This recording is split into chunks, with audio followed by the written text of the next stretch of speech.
Baby Lexus, thanks for the follow. I'll be up in a bit.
What's up? What's up? Mic test. Mic test. Should I turn it down a little bit or upwards? I think upwards because if I'm not screaming, you guys should hear me fine, right? Delicious.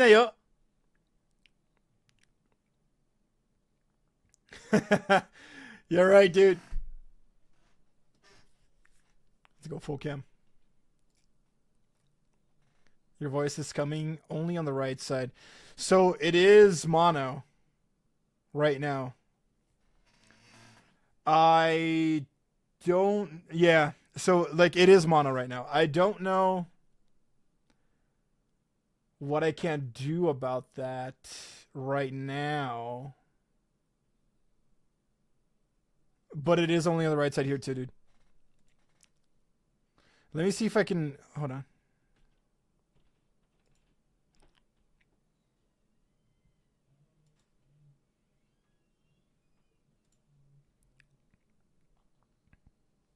Give me a sec. Well, let me welcome you guys. What it is? It's your boy. How's it going, man? If you're taking away from me and RNG's personal bitch disc farming for support for the boy. What's up, man? Thanks for coming up. Glad to have you here, G2. What's up, man?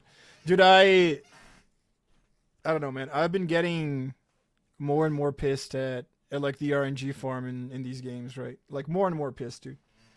I think yesterday I spent the whole day farming for stuff in Weathering Waves, man, and it's...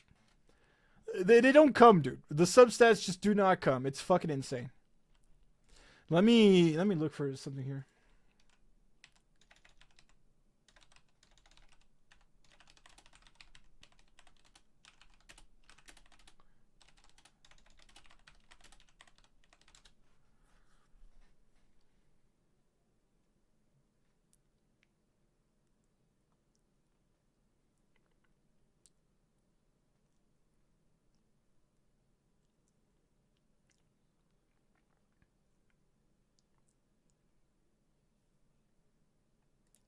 It just has something, because like the output of the, so I got a new rig, guys, right? You can see, like I finally got a Shure microphone, man. And I'm very, very happy with it, dude. I'm very fucking happy with it, man. I got a Scarlett Solo though. So like the output for the voice, the audio interface is mono, but it's really easy to like turn into stereo, man. I just got to find that out. I forgot about that actually, boys. Like you just got to multiply it by 2 and put it on both outside output channels, right? So it should be something that I can do here in like in the OBS itself, dude. Hello. Oh, there you go, guys. Is it coming out to both channels now? Like both of your ears?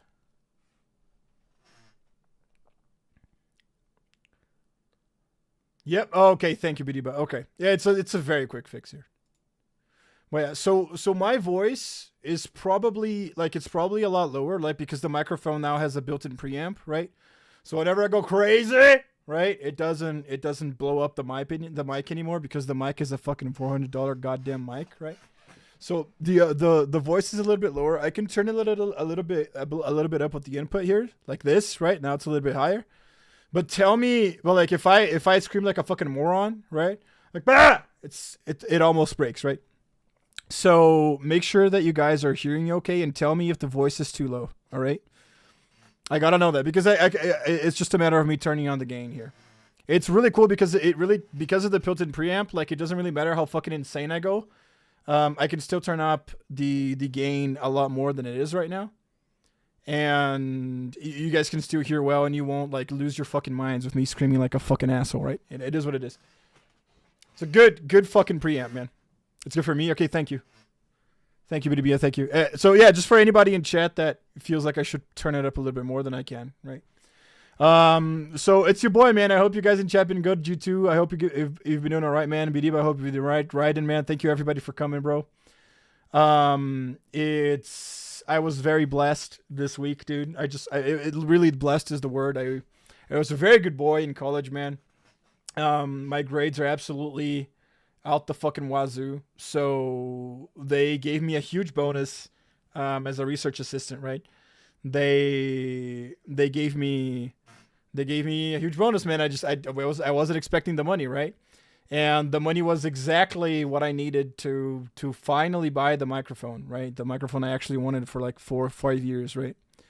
So I'm just very, very happy with this, guys. I'm very happy with it. My voice might sound a little bit more flat than usually it does, but that's because on the other microphone, because its quality was really bad, I had to run it through another software with an equalizer, like a live equalizer, right? Just so the voice wouldn't sound so fucking stupid, you know? This one doesn't need that. But the equalizer kind of like heightened my highs a little bit more, right? Made my voice a little bit more, I guess, just more treble than bass, right? And so to me, hearing myself here, it's kind of weird because we don't have that anymore. But this is my real voice, guys, in case you didn't know. This is just what it sounds like in real life, right? But so like for the videos that we're gonna record later for the channel and that kind of shit, I'm going to run the voice through an equalizer, right? So it's going to sound crispy and cool, right? It's going to be way better than this. I'm still thinking about running an onboard equalizer here for whenever we stream too, but I'm going to look into that later, right? But for now, this should be good, right? And I think the voice sounds fine, so we'll keep it for now, unless it bothers anybody. Right, boys? And what if RNG stopped being a bitch all the time? Dude, it's not your fault. And that's why I get so pissed you too, right? There should be a limit of how much time you invest in substats for you to get literally the perfect ones. I'm not joking, right? There should be a limit of like 3-4 weeks of constantly investing in the substats where they should just give you the stats for your character, bro. You know? This is a single fucking player gacha game that it doesn't have PvP. So what is the point? I really don't get it.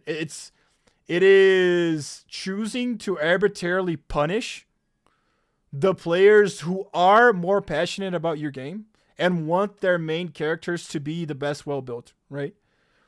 And you are only punishing like supportive players that play your end game and want their characters to shine the best and, you know, give it all their time, all their resources into it, right?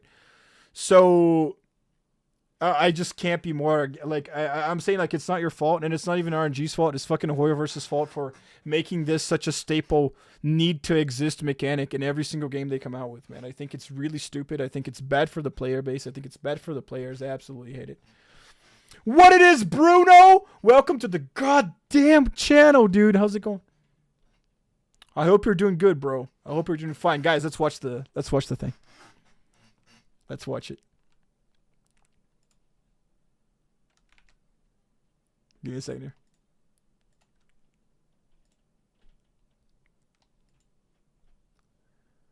Pretty show. All right. Characters should work without subsets because 90% of the time you just want crit rate and crit damage. That too. Like, no, you have two solutions, right?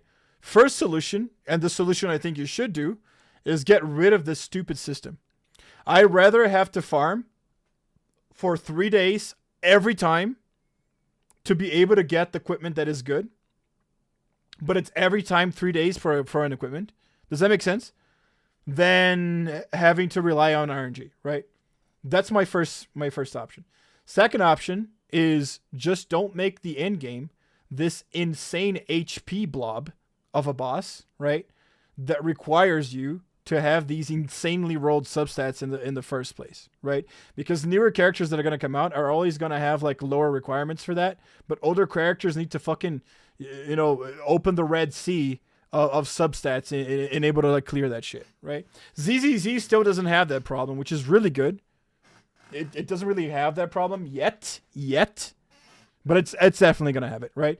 And then, because what's in the future for that happens, what happened to Star Rail, right? Because now Aglaya is going to come out, and if you want to main Aglaya, even though she is the new character, she is the character that the end game is designed for her to be, right?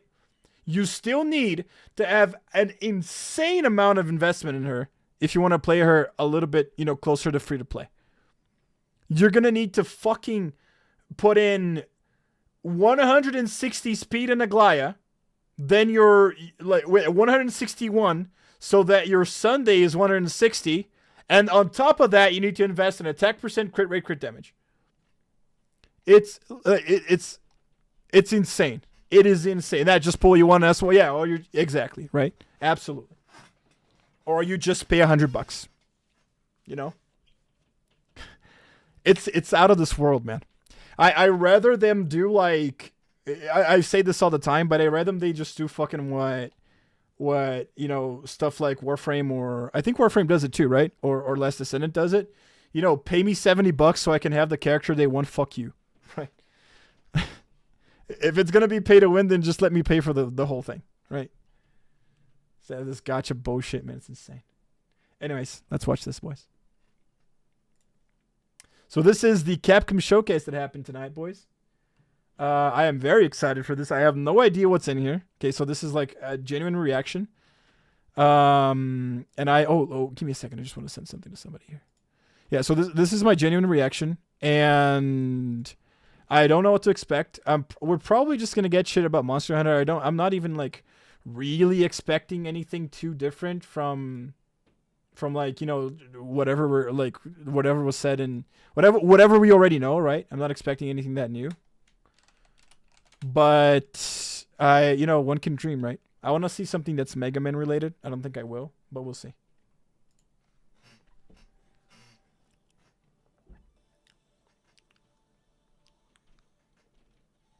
Spotlight.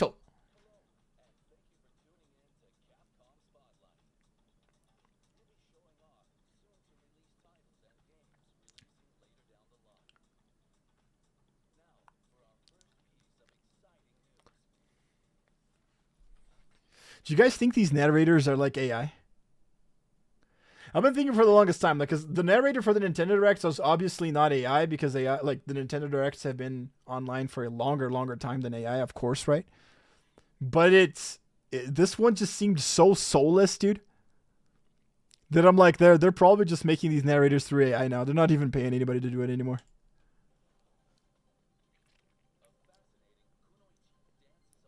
Oh, it's Shiranoi Mai, man. Holy shit. Forgive the early goonage, man, but she's like top 3 hottest fighting game characters I've ever seen. Like, even on top of Dead or Alive shit, dude. Are you kidding me? I want to, like, I'm not a Street Fighter 6 player, man. I've played Tekken my whole life. And I've played Guilty Gear, right? I was never good at the Street Fighter, never into Street Fighter. No video audio? Oh, wait, what? Why? Oh, you're right. Hold on. What the fuck, man?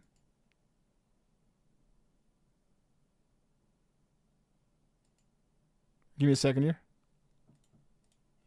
Nope. Give me a second.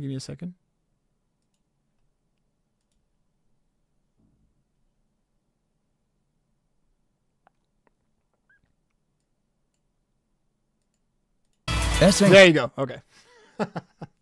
Sorry about that, boys. Thank you, Bidiba. Still setting up this shit. Anyway. Yeah, no, and I was saying, like, I was like, never played Street Fighter. I played Fatal Fury. And like a lot of SNK, right? SNK is very, very famous in Brazil.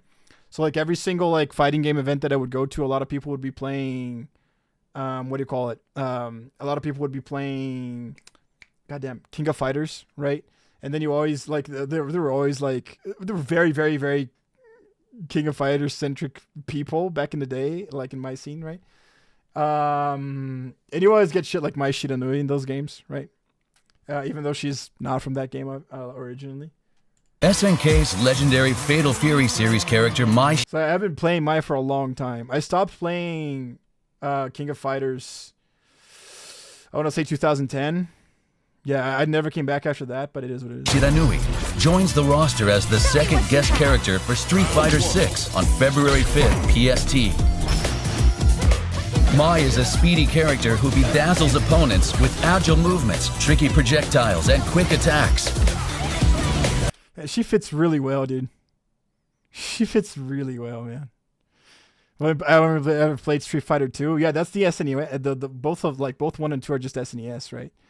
I think most people, like if you go through most normie people, right? Like all of your friends at school, all of them probably played Street Fighter 2 back in my day. But very few of those people still are gamers today, right? And even fewer than that are that dedicated to like Street Fighter, right? But it was crazy to me how in Brazil, just King of Fighters specifically, for some reason, was one of the most popular fighting games, even more than Street Fighter, right? It was crazy. With moves like Kachosen, Ryuembu, Kachosen! and Hisatsu Shinobi Bachi, use the arts of Shiranui-style ninjutsu to find new ways to fight in Why can't they get a Japanese guy to say these things like Shiranui style ninjutsu? Street Fighter 6.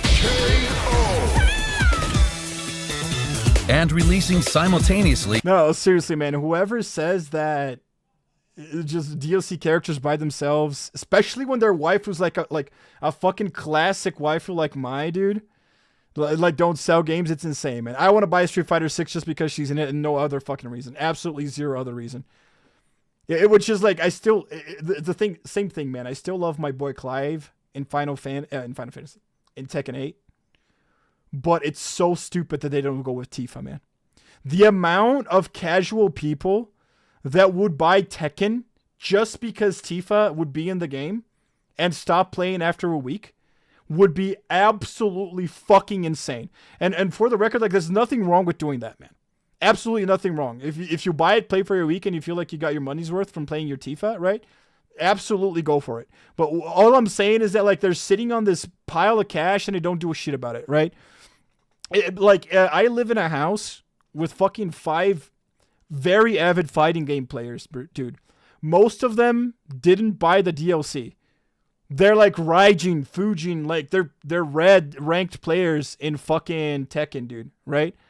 And they don't give a shit about Clive because they're not Final Fantasy fans, right? But ask them if Tifa came out, what were they gonna do? Right? So besides the fucking actual Tekken players going to buy Tifa, you know why? The amount of players that would just buy the game to just play Tifa would be insane, man.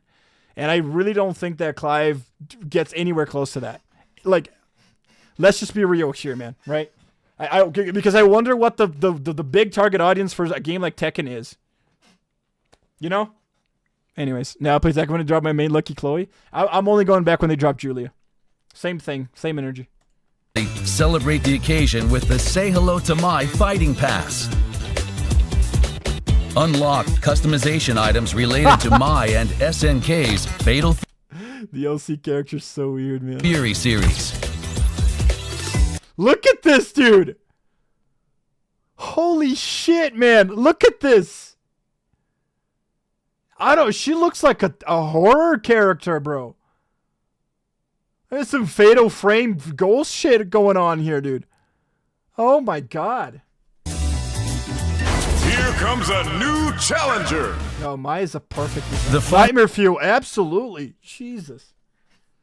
Maya, on the other hand, fucking like perfect character. Insane design. final character for year 2, Elena, will be next to join the fight.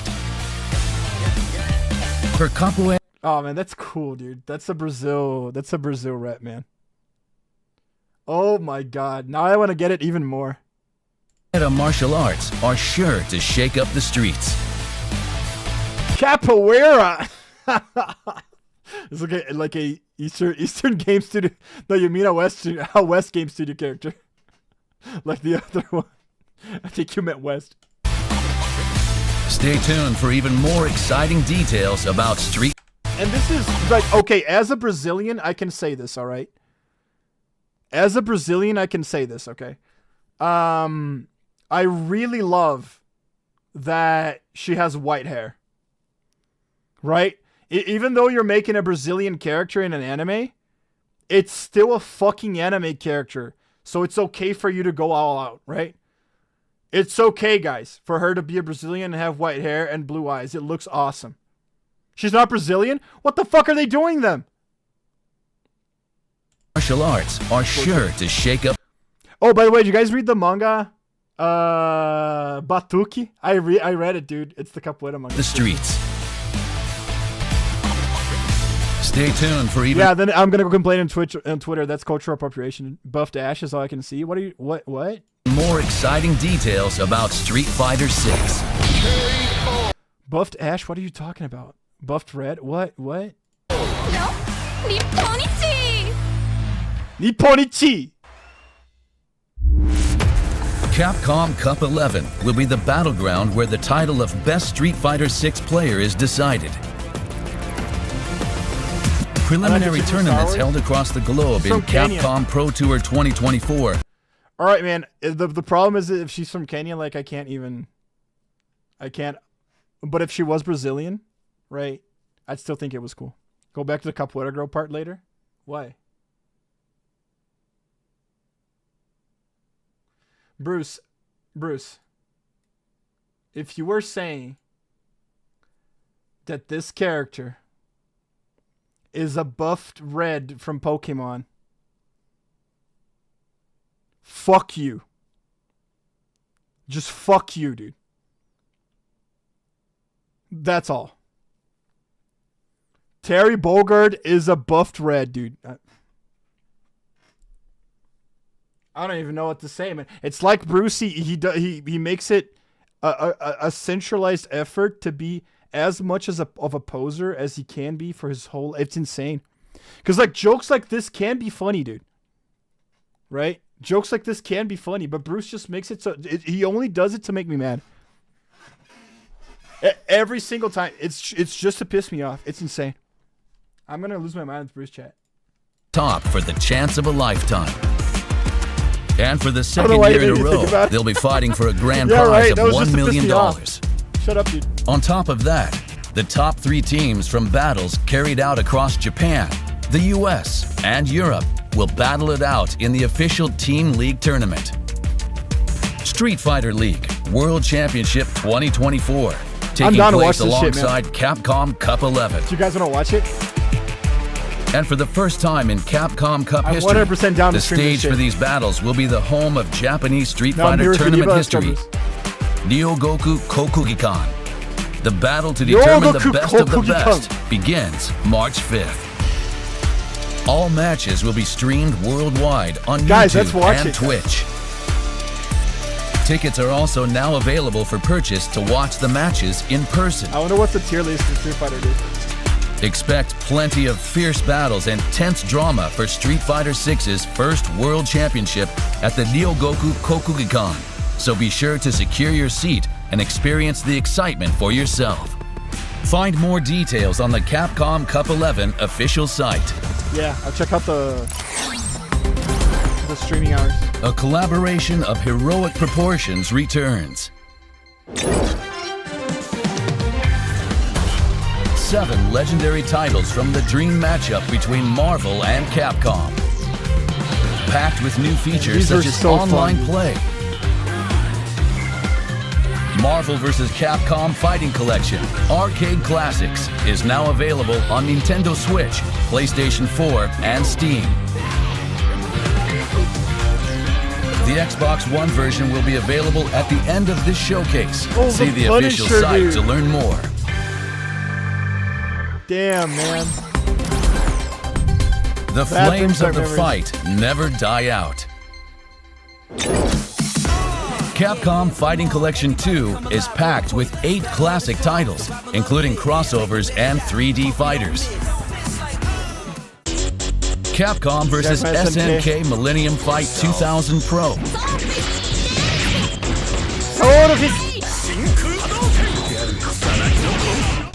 Capcom vs. SNK 2 Mark of the Millennium 2001. Oh my god, dude. It's so big in arcades back in the day, dude. This one and Marvel vs. Capcom 2. Project Justice. Never played this one. Oh, it's 3D, man. Guts up. Power Stone. Power Stone, dude. My Dreamcast, bro. The OG Arena Fighter guy. Power Stone 2. Holy shit, dude. I am so down to buy this, dude. Power Stone, baby, dude. Oh, my Dreamcast, man. Street Fighter Alpha 3 Upper. Well, that's it, man. They sold me on the Power Stone. I'm so down to buy this. I had no idea they were remaking Power Stone, dude. Well, I mean, right, at least repackaging it, right? The last time I played Power Stone was somewhere around 2002 on my Dreamcast, when my Dreamcast was still alive, man. Insane. Such a huge nostalgic word throw. Capcom Fighting Evolution. That was kind of like Capcom Smash Brothers, right? Plasma Sword, Nightmare of Bilstein. Never played this one. Try it at that. Online play with rollback netcode available for all titles. Holy shit, man. Capcom had so many, like, they just tried shit out, man. Like, it's insane. Like, they already had Street Fighter, right?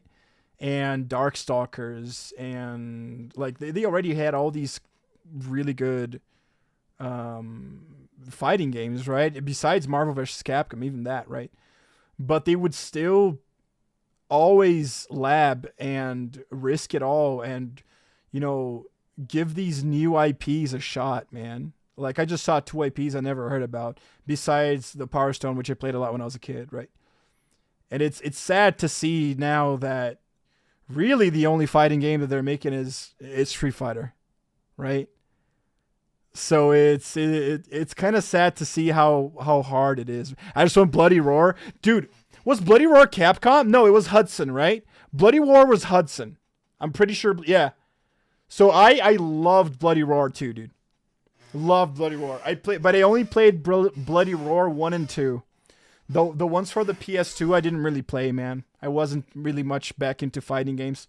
So yeah, I loved fighting games when I was a kid, like Tekken 3, Bloody Roar, Virtua Fighter, Power Stone, right? And then I went through a phase where I just didn't play fighting games anymore, like during the PS2 era.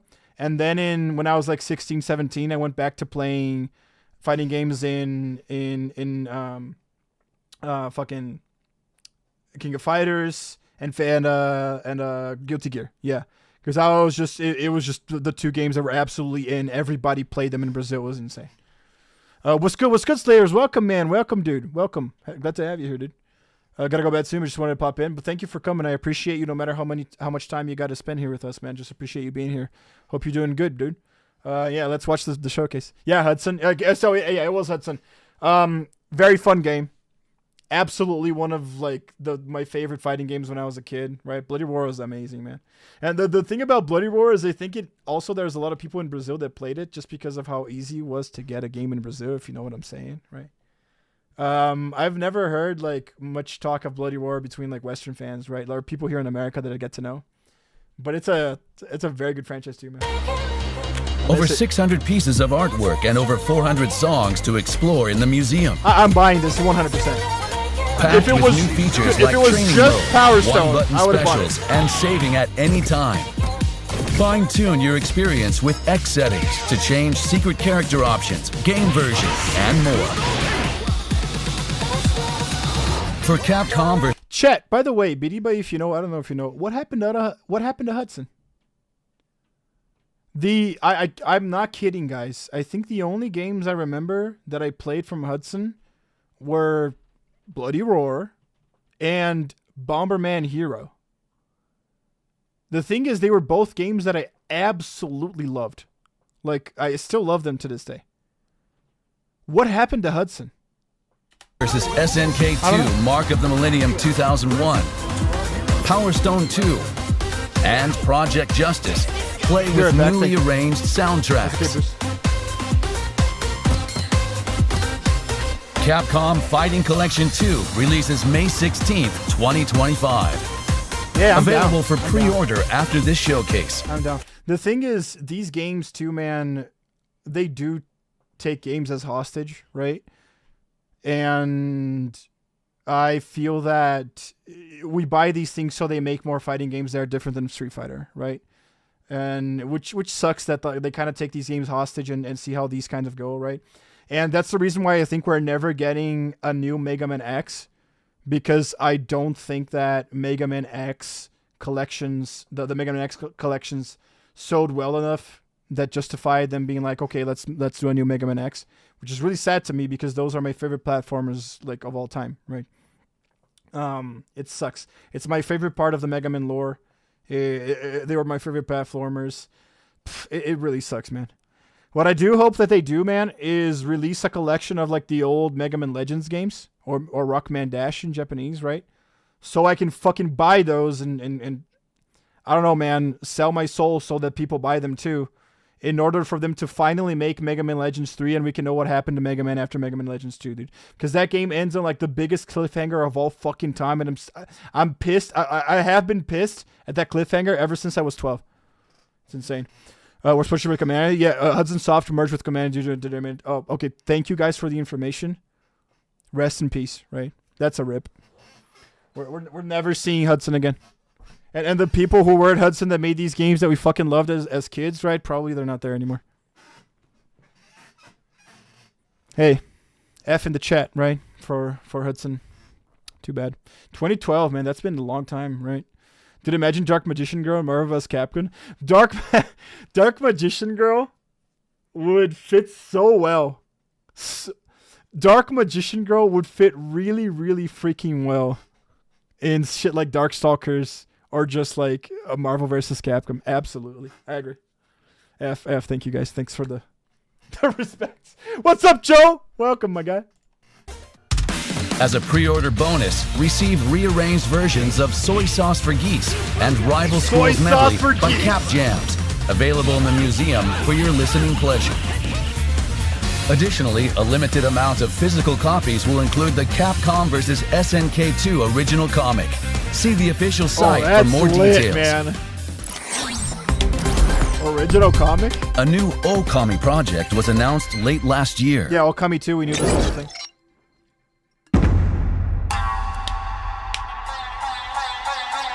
Are we gonna see gameplay now?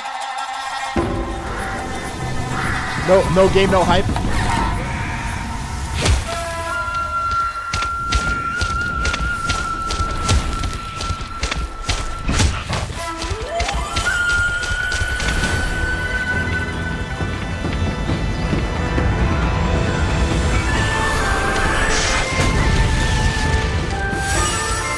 Art direction is insane.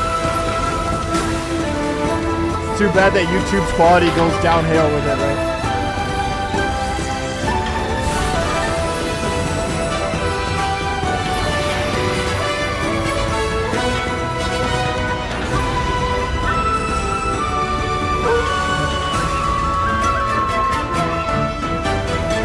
It's really original project. Yeah. I don't think Okami's sequel is the name of the game. So yeah, he did. Okay, it was the same trailer. That's whatever. Same trailer they played in. Within the classic Japanese-styled world of Okami, a new adventure of Amaterasu is being drawn to. Amaterasu, goddammit. My best friend loves Okami. Never got into it. Looks cool though. So you played Zelda, G2? I don't know if you're a Zelda fan. Okami is just a Zelda game made by Capcom. It is what it is. You probably know this. Some people in chat might not. There are Zelda games that Capcom made back in the early 2000s, the end of the 90s, right? They made three Game Boy games, right? Two of them were Oracle of Ages and Oracle of Seasons, right? That was Zelda games made by Capcom, and then they made Minish Cap. If I'm not mistaken, it's Minish Cap. Might be Four Swords. I think it's Minish Cap. Anyway, those are Capcom games that Nintendo second party to Capcom, right? And with the that's kind of what spawned Okami, right? So Okami is more of like a 3D Zelda type game, right? But just a Capcom game, right? There are tons of things in it that are very unique to it. Makes Okami a really, really good game, right? So if you like Zelda, then you absolutely would fucking love Okami. It's a good game. It stands the test of time. If you play it today, you're gonna have fun, right? As long as you like the way that 3D Zeldas play, right? The original 3D Zeldas, right? Then you're gonna love Okami, man. That's why people are so fucking insanely hyped for this. Life. We hope you look forward to future details. Yeah, really good. Did you hit 30 minutes on the show? And like, it is a big announcement, right? It's a big deal that Hideki Kamiya, if you guys don't know, Hideki Kamiya was one of the biggest names in Capcom from the longest time. Motherfucker made Resident Evil, right? Made fucking DMC later, then left, created Platinum Games, made Bayonetta. Then he left Platinum Games. I think Platinum Games is kind of dying. But he left them, and now he's back at Capcom, and he's making a sequel for Okami, right? Which is a game he made too. So it's a big deal, right? In Capcom's history, this happening. So I guess like they're gonna put it in, but it was kind of disappointing to just put in the same trailer, nothing new, right? Which, I mean, it has been like, what, 2 months? They're probably not going to have anything, realistically speaking. Also featuring a Japanese-inspired world is Kunitsugami, Path of the Goddess, which is available now. This one was also announced. Band together with the villagers to protect the maiden from the fearsome Seath in a unique blend of action and strategy gameplay. The free demo allows you to play the opening stages. We invite you to try it out.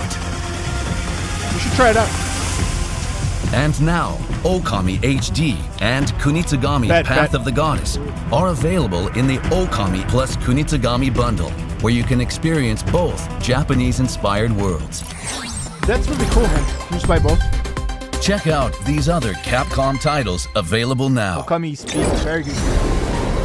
Dead Rising Deluxe Remaster is out now. For what it is, it's like a 10 out of 10. Survive for 72 hours against hordes of zombies, using anything and everything as a weapon. Now with full... To be honest, man, the only Zeldas that I think Okami doesn't beat is Breath of the Wild and Majora's Mask. Maybe Wind Waker. But it's a better Zelda game than most. Voice acting and better graphics. This classic is reanimated it was just something. It was just the same trailer. Try out the early sections of the game for free in the demo available now. The survival horror masterpiece, lauded as the best remake in gaming, Resident Evil 2. Holy shit, the best remake in gaming. Okay. I don't know about that, but that was certainly confident. Is out now on... It is a very fucking good remake, I'll give it that. On iPhone, absolutely. iPad, and Mac. Did you guys play the remake for Dead Space? I hear that one is really fucking good too. But I've never played it. I'm too much of a pussy. I'm not handing over any... Playable on iPhones with the A17 Pro chip or later, as well as iPads and Macs with the M1 chip or later. Holy fuck. Objection! Ace Attorney play on iPhones. That's insane. Are you gonna play it on an iPhone, Raiden? What remake? Dead Space. Was that a remake or a remaster? I think it was a remake, right? Dead Space. I'm talking about Dead Space. Investigations collection is here. I heard that was absolutely phenomenal too. From the court battling Ace Attorney series. It's a what? A remake or a remake? Okay. So it was a remake. Right. No, yeah. The question is like, what do you guys think is better, right? Because I've played the Resi 2 remake, but I haven't played Dead Space remake because I'm too much of a pussy. So, but I heard that it's like one of the best remakes ever made too. Probably, yeah. I don't know about Last of Us 2, but the Last of Us 1 remake, right? But I think people tend to say that Dead Space is better. As genius prosecutor Miles Edgeworth in the full HD remaster. Oh, this is the Edgeworth game. Yeah, dude, it's the one where you play as the Shadow the Hedgehog. Of the 2 Ace Attorney investigation games. Try the first episode of each game for free in the demo available now. Dude, it's been so fucking long since I played that, man. I'll be down to play it again. The latest entry in Capcom's Samurai Epic. You play as the prosecutor, dude. You get to be the asshole. Kind of fun.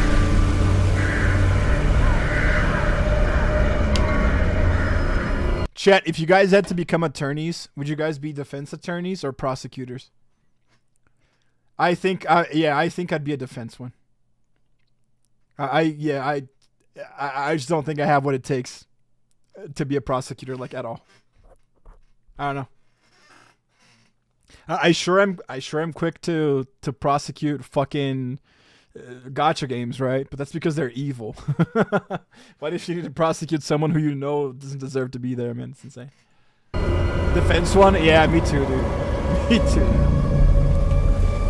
You know, Last of Us Part 1 is $70 for a damn 14-year-old game? That's insane. Same trailer for Onimusha? Yeah. At least it had gameplay, right? It's kind of fun to watch it a little better.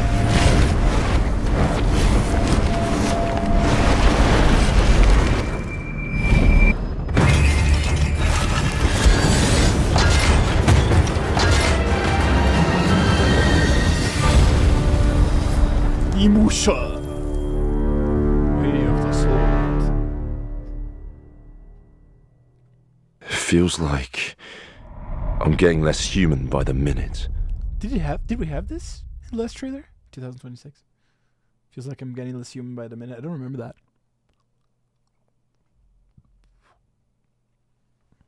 Hello everybody, Ooh. My name is Karawaki, and I'm producer on Onimusha, Way of the Sword. Nice, dude. Thank you for tuning in. Kadowaki Akito. This title is the newest entry in Capcom's sword fighting action game series, Onimusha. To add some detail to what we showed in the video, so long ago, in this game, we are taking Onimusha's signature sword fighting action and dark fantasy elements, and using Capcom's latest technology to make this new game as captivating as possible. Is it? Does Capcom have like a property engine of theirs? Or they just use Unreal too? I don't remember. We're focusing The way he said there, it seems like they have their own engine. That's insane. on three core aspects. They should, like they're insane company. Compelling characters, including a new protagonist and enemies that are interesting more than just visually. I didn't know that, yeah. The setting of they do, Kyoto, right? a location brimming with historic spots with mysterious and Their games are unsettling really quality backstories. games, man. And lastly, the ultimate I don't think Capcom has put out like just a miss game, right? Like for a long fucking time. RE Engine, right? Okay, RE Engine. Yeah, thanks, chat. I didn't know that. But that's really cool. It makes total sense. It's really cool. sword fighting action. These are the three core aspects we're working to emphasize in our game. Now, I would like to introduce the director of this title, Nihei. Yeah. Hello, I am the director of Onimusha, Way of the Sword, Nihei. Thank you for your time. We decided to set this game in the Edo period of historic Japan. That's when, yeah, that's before, if you guys really like Rurouni Kenshin, that's the era before. You'll explore historic locations around Kyoto, such as Kiyomizu-dera Temple, in a heroic tale of a soul samurai, fighting against hordes of twisted creatures known as Genma. The protagonist... I fucking love Japanese, just traditional culture, traditional folklore, the yokai shit, man. Holy shit, dude, that's good. That's good. Maybe it's because I watched too much Inuyasha when I was a kid, but everything about the just the feudal Japan and the yokai and that kind of shit is so cool, dude. Due to a twist of fate, I was actually like, I'll say later. Finds himself wielding an Oni gauntlet. Now in Onimusha, he sets about mowing down the monstrosities roaming the world of the living and feeding their souls to the gauntlet. Through gritty, bloody-soaked brawls, he searches for his reason to fight. Holy shit, since RE7? What fate awaits at the end of his path.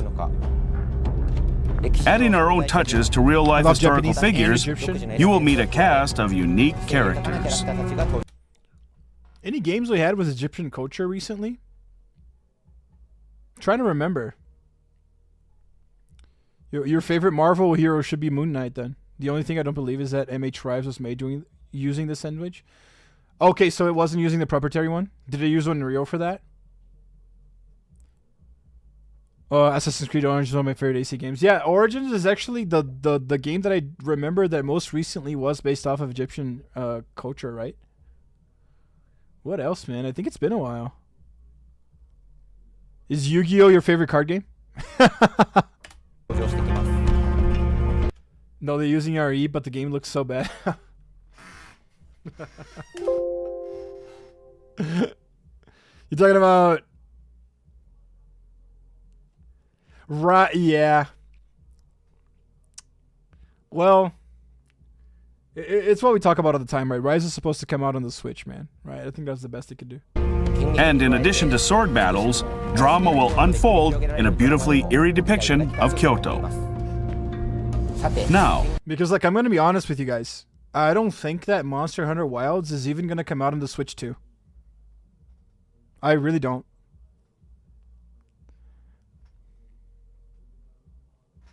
Yeah. But like the next Monster Hunter, they always do this, right? So it's probably not going to come out on the Switch 2, but the next Monster Hunter is going to be a much more light version, just like what Rise felt like, and it's going to come out for the Switch 2. And then we're only going to get another big Monster Hunter like this one like 6-8 years from now, right? Dude, 6 years from now, I don't even know what's going to be happening with my life, bro.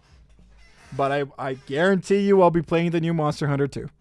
To talk about the action of the game. Monster Hunter Wilds 2. With sword-to-sword combat, we put particular emphasis on the satisfaction of slicing through enemies. As you saw in the footage released, there's also plenty of soul-sucking action with the Oni Gauntlet. Let's go. By absorbing souls, you can restore your health as well as use special moves. Absolutely. Deciding how to absorb the what's gonna be happening with my life? Am I gonna be married? Am I gonna be a single 40-year-old that's never gonna have a kid? It's anyone's guess, dude. But I'll definitely be pulling them Toko and F2. Souls of your enemy in the heat of an intense battle will be the key to victory. We're not trying to make an impossibly difficult game. Instead, we want to make a game where fans of action can experience thrilling sword fights and taste satisfaction from slaying their enemies. We sincerely hope you look forward to what we are creating. The footage we showed earlier was from a short version of the trailer. The full version is available right now on the game's official website, so we hope you give it a watch. Let's go. Can watch it later. For some regions, you're gonna have a kid in gameplay 6 footage years. was recorded with kids? dismemberment disabled. I don't think my wife is gonna want 5 kids, dismemberment man. and blood will be fully Holy featured shit. in the game. I do hope I have 1 kid at least in 6 years. But dude, 5? That's weird. Why did that gauntlet have an eyeball in it? Girl. Eyeballs are a big thing in just like traditional Japanese folklore, yokai folklore, that kind of shit, right? Yokais have eyeballs every fucking where, man. Everywhere. There's even one that has an eyeball in his asshole. I'm not kidding. I am not kidding. There's one that has the eyeball in his asshole. They have eyeballs everywhere, bro. Musha, Way of it's a thing. The Sword will be on PlayStation 5, Xbox Series X, S, and Steam. Chat, do you remember the name of this yokai I'm talking about? It's a yokai that appears as, if I'm not mistaken, like a bald old man. And he has an eye in the ass. It's insane, dude. Japanese yokai culture's so cool. In its release plan for 2026.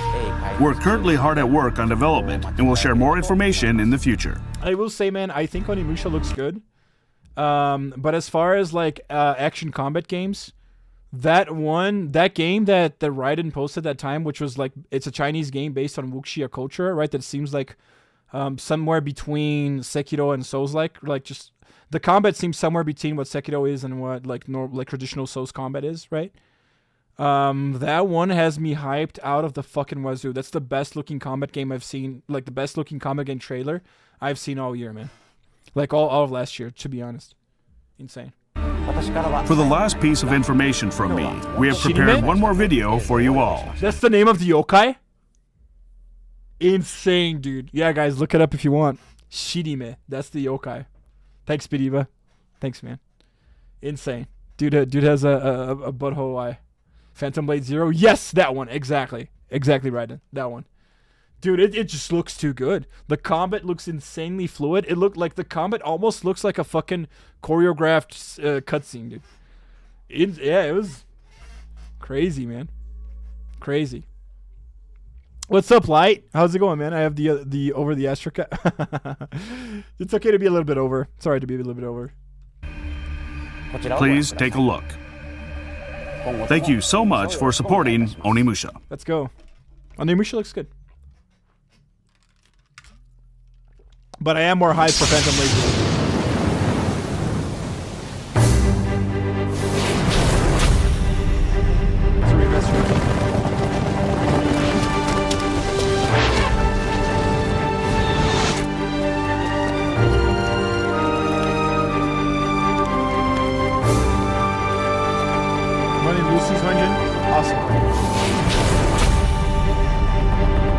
Good call. My name is Kelvin.ktsu, the greatest swordsman of all demons. Your Master Vision available. Okay, let's go. I only played on Onimusha 1 back in the day. I never played on Onimusha 2. The Capcom digital sale is on now. Check out games related to the titles introduced. Oh shit, man! How much is Street Fighter 6 with? How much is Street Fighter 6 with fucking DLC, dude? Shouldn't mind, man. Come on, Steam, where the open up? We'll see. We'll watch later. Steam introduced in this showcase. Also, don't forget to check these hit titles from last year. With Monster Hunter Wilds nearing release, Monster Hunter games are on sale now. Of course they're on sale. Wild to check these hits. Let me see this. I want to try DD2, dude. Chat, you guys play Dragon's Dogma 2? I heard it was pretty fun. All right, here we go. How much is it? How much is it?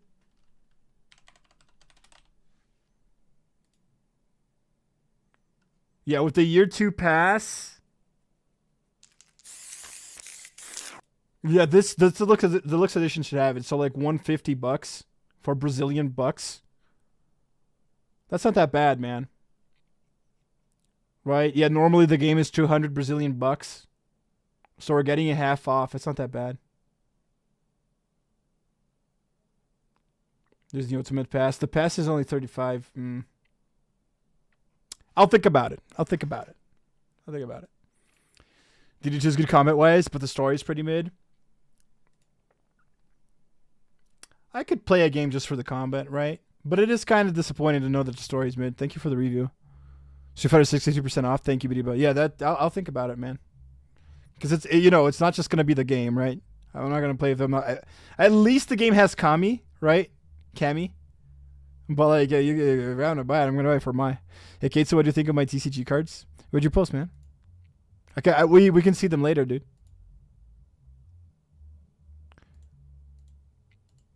Was it the one that you got the Pidgeot, the Pidgeot, the Mew, and the... What was the other one? Forgot the other one. But yeah, those are good pulls, man. I use Mew in almost every deck I roll, dude, to be honest. Pidgeot, not that much. Aerodactyl. Oh, Aerodactyl. Thanks, Bidiba. Yeah. It's what Bidiba said, dude. Yeah. Take Bidiba's advice there. He knows his shit. I played Aerodactyl for a long time during Mythical Island. Yeah. Right now I'm still debating whether I play Lucario Aerodactyl or I play Lucario Rampardos. I really like Aerodactyl because it can fuck up Magnezone. Right? Like they can't put they have to evolve him in the bench. That's one of the arts I like the most, man. For Mythical Island. So I really like Aerodactyl because of that, but I'm still thinking of whether I think Rampardos is going to be a better choice. But it's a good card, absolutely. Hit titles from last year. With Monster Hunter Wilds nearing release, Monster Hunter games are on sale now. Many popular Capcom titles are also now on sale. By the way, guys, I didn't forget, okay? We're going to do a special stream where we'll play Devil May Cry 5, the Virgil DLC, with a Miyabi mod. Don't miss this chance. Honestly, we just have so much shit Capcom to play. Spotlight. Thank you for watching. Right. Really nothing new, right? Like in the Capcom Spotlight, like what are the things I loved? I get to play Power Stone again. That's one of the things I loved the most here, right? And then Mai Shiranui, like it's not that it's a bad thing. Mai Shiranui is absolutely a hype character to have, right? In Street Fighter. But I saw that she was in the game like 2 weeks ago, I think. So really, I don't know, man. I think, yeah. There's nothing really new here, dude. We just knew everything was coming out, dude. Onimusha 2 remaster, I guess. Yeah. Up next. Okay, it's still starting. Still starting. Still starting. Still starting. Onimusha new game? Yeah, dude. There's so yes, it was kind of the same trailer that we watched in the Game Awards, right? I do think it looks like an amazing game, bro. The new Onimusha game. I am 100% down. I'm 100% down to play. Thing is, I've only played Onimusha 1 back in the day. So it is kind of cool that they have a new main character and shit. Okay, I'm so hyped. 13 pity with 7 intervals. You committed to her, man? Committed to the waifu? Glad to hear it, dude. Good luck. I really hope you get her, man.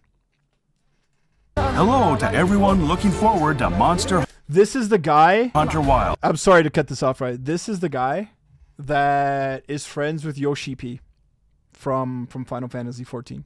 Right? The director and producer for Final Fantasy 14. This is the guy that was friends with him. Like, I might be spitballing here. I might be talking out of my ass, but I'm pretty sure they were even like, they even knew each other from like college and stuff, right? And it's because of their friendship that we had the Monster Hunter Final Fantasy 14 collab in World and then in 14, right? Where you could kill Wrathlaws in 14. Really cool. This dude's amazing. I'm producer Nozo Tsujimoto. Yeah, now he's producer. He's not director anymore, by the way. It's finally time for the game's worldwide release this month on February 28th. With that, please take a look at our new trailer. All right, let's go. Enjoy. Also need a hyper carry. Yeah, there you go. Why is it glowing? No clue, but I noticed it when setting up camp.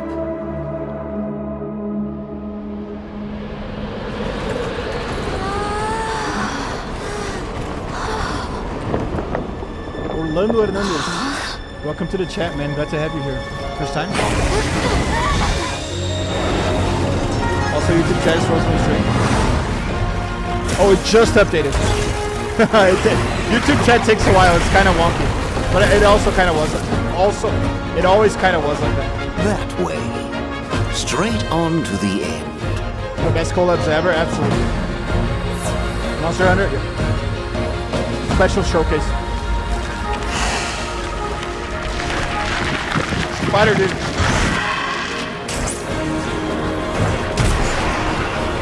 Guys, this is the first time I'm going to play Monster Hunter as a female character because the spider armor is so fucking awesome on the female hunter, dude. Straight up. It's not only the first time I'm going to play a female character in Monster Hunter, like out of 20 years of playing Monster Hunter, but the first time that I'm going to play Gunner ever. More spiders? Is this a different spider than the one that gives like the white Himedari outfit? Bro, they gave me chicken to the right. Bring back the doggo. He was the best of the boys. The doggo in... Oh, yeah, they gave you a Chocobo, right? Yeah. The doggo in Rise was awesome. I agree. He was very fucking cool, dude. I love the doggo in Rise. Yep, so it is a different spider. Okay, all right. Damn. All right.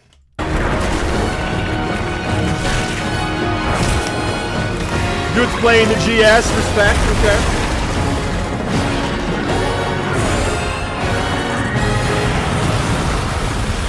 The Gypser stunned the other monster, man. That's insane, dude. It's a returning monster from which one? That spider? From which game?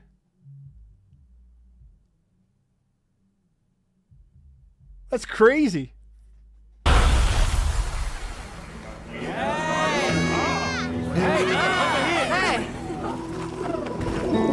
I played Freedom Unite 2. That was the first time I played. Played for the longest time. Thing from Generations. Oh, there you go. Yeah, I haven't played that one. That's awesome, though. Thanks for the info, Orlando. I believe it's from H4. It's yeah, I played Freedom Unite 2. That was the first one I played. Played forever, man. Then I played 3 a lot. Then I played 3, I guess. I don't know. I have no try. I don't know. Monster Hunter Try for the Wii. Played that one almost as much as I played Freedom Unite 2. Then I skipped the DS ones. I don't know. Well, there was, I think I played Cross for the DS. I think I played Cross.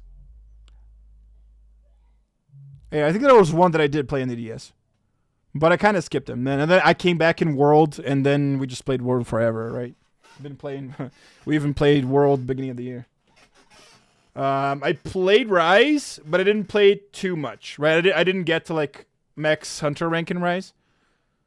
But in Wilds, man, oh my god, this game is.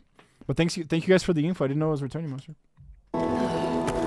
Started playing Freedom Unite. Found my OPSP and looked at my save file, and I logged about 500 hours. And let's go, dude! Hell yeah! Freedom Unite was so fucking good. But I don't think I've ever played the first one, just the second one. Why? Why did it attack us? There must be a reason, right? If things were different, you wouldn't have this unique perspective. But you do.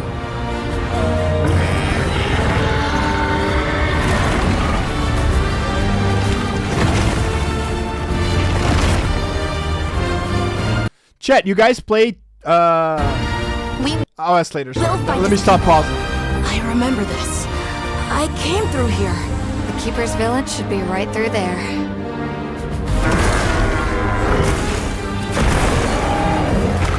Is that monster absorbing its energy?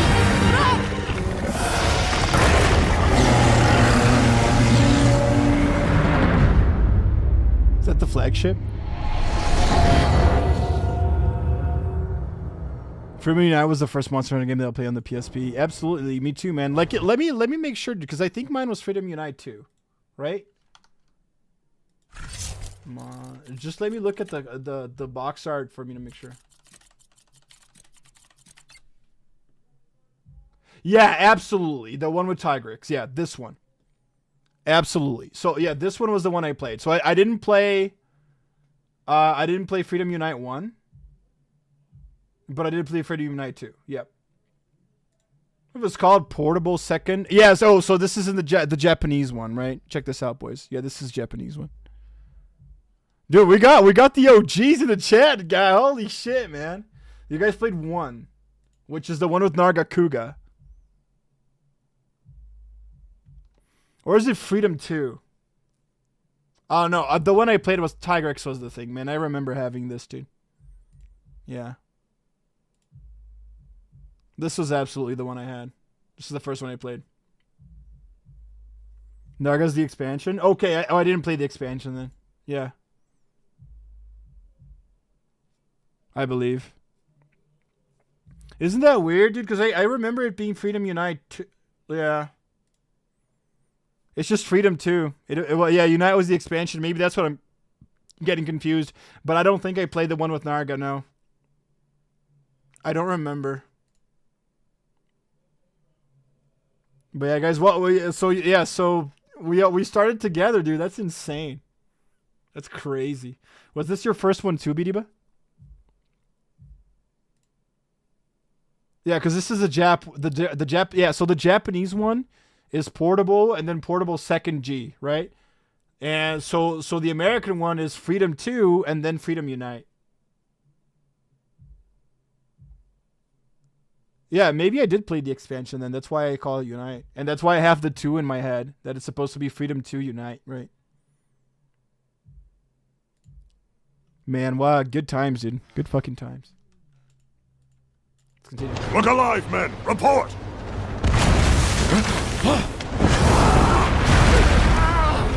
Such a hard game, but I enjoyed it. Absolutely. Absolutely. Really fun.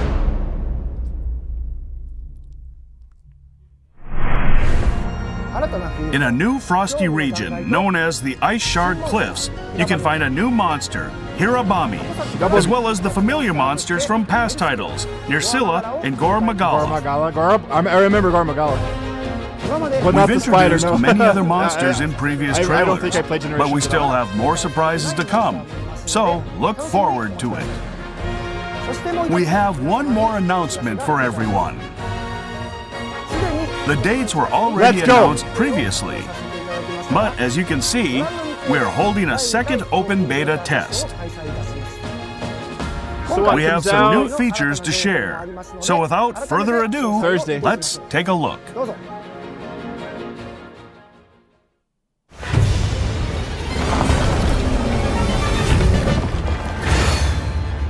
Second open beta. Additional monster, let's go. In the second open beta test, you will be able to challenge the new flagship monster, Arkveld. Let's go. That's a cool name, dude. My gun list is ready. Let's fucking go. You will also have access to the training area in the base camp.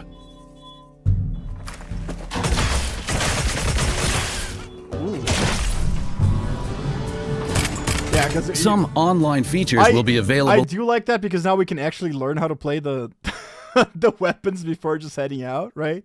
Like all we had was some barrels to hit beside the first encampment that we could try the weapon out, right? It's a good thing to add. Pretty much a worst monster was Plesioth, always in the water and hip neck, too bit of hitbox, nearly impossible to dodge. As a weapon master, dude, like as a melee character, it was insane, right? I feel that Plesioth was a lot more of a gear check in the sense of like you gotta come in the sonic bombs, right? Or else you're gonna be waiting fucking forever for it to come out of the goddamn water. The thing about sonic bombs is that when you did Sonic Plessy out of the water, he would always come out enraged. So it was a skill check with that too, right? So it's like, oh motherfucker, you want me to come out of the water? Like you want to force me out of the water? Then you better be ready for rage. So you had to those Plessy was insane, right? So you had to get really, really good. You just had to get good, man, to beat motherfucking Plesioth, bro. I think it was a good monster. Absolutely annoying, like a bitch, right? But it skill checked you, man. It's cool. I thought it was awesome. Fuck Plesioth, absolutely. I will be a god with every weapon. Let's go, right? I remember me, you, and Hazel getting fucked by Plessy. Did we? I absolutely believe it. Because that's the thing, right? You sonic boom him out of the water, and then he comes in with rage, and then you miss one dodge and you're dead, right? Especially on a 3v1 scenario, right, where he has like 3 times the HP. Insane. Plesioth was absolutely insane. As well, 100%. Including private lobbies and online single-player mode. Private lobbies won't appear in searches, making them... He really was kind of a great divider, man, right? Like, I'd say 40%, 50% of players probably got to Plesioth and then quit the game, dude. Insane. Perfect for small groups of friends. Quest is famous for being hard. Online single player is a mode for those who want to play without joining a lobby. Online single player, okay. You won't be able to see other players in base camp, but by using an SOS flare, you can temporarily switch to multiplayer. That's good, man. Some people just don't like playing multiplayer, right? That's just fine. like the past open beta test, character creation, a story trial, and the Doshaguma hunt are included. But this time, there are additional Gypceros and Arkveld hunts. Oh, that's awesome, dude. Cross-platform multiplayer. You probably also have the frog monster too, right? For the tutorial in the beginning. Is also available.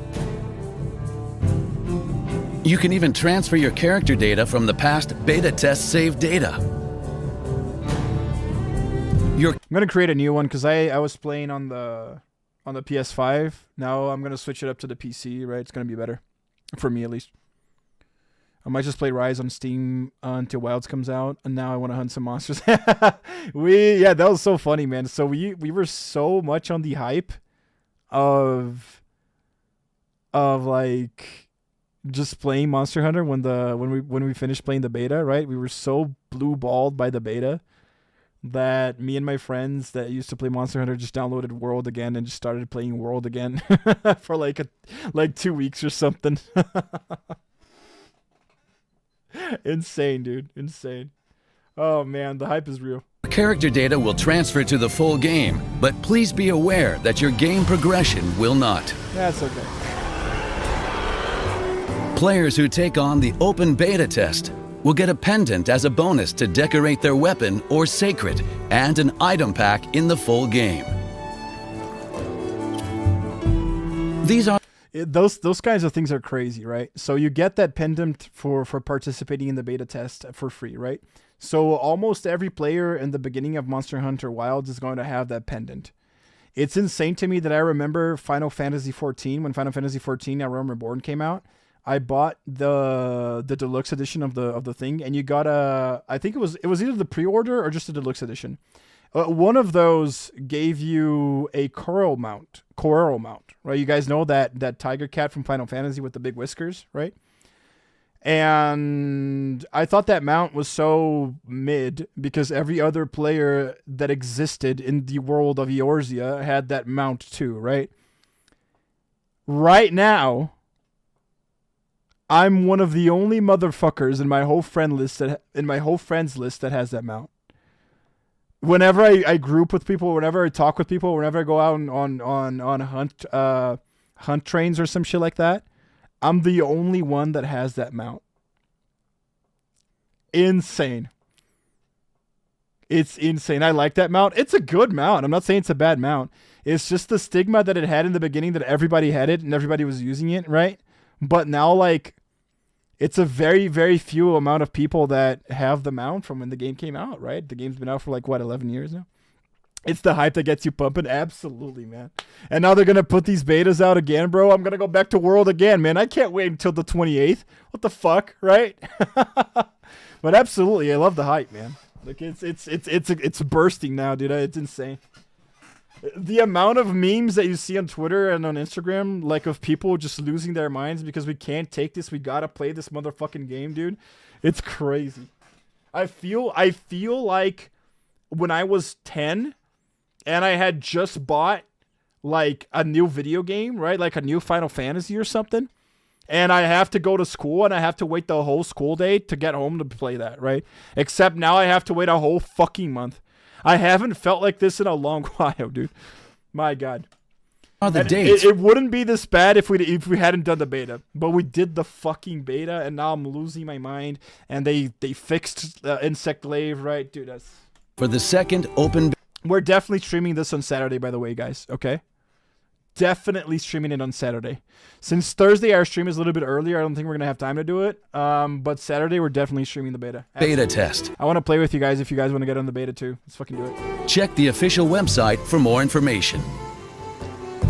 Kool-Aid literally just hulked me when I just switched low. In addition to Gypsyros, introduced in January, a quest for Arkveld, the monster that appears on the key art of the game, will also be available. You guys said that 3 times already. The content will be the same for both dates listed, so you can participate during whichever time is convenient for you.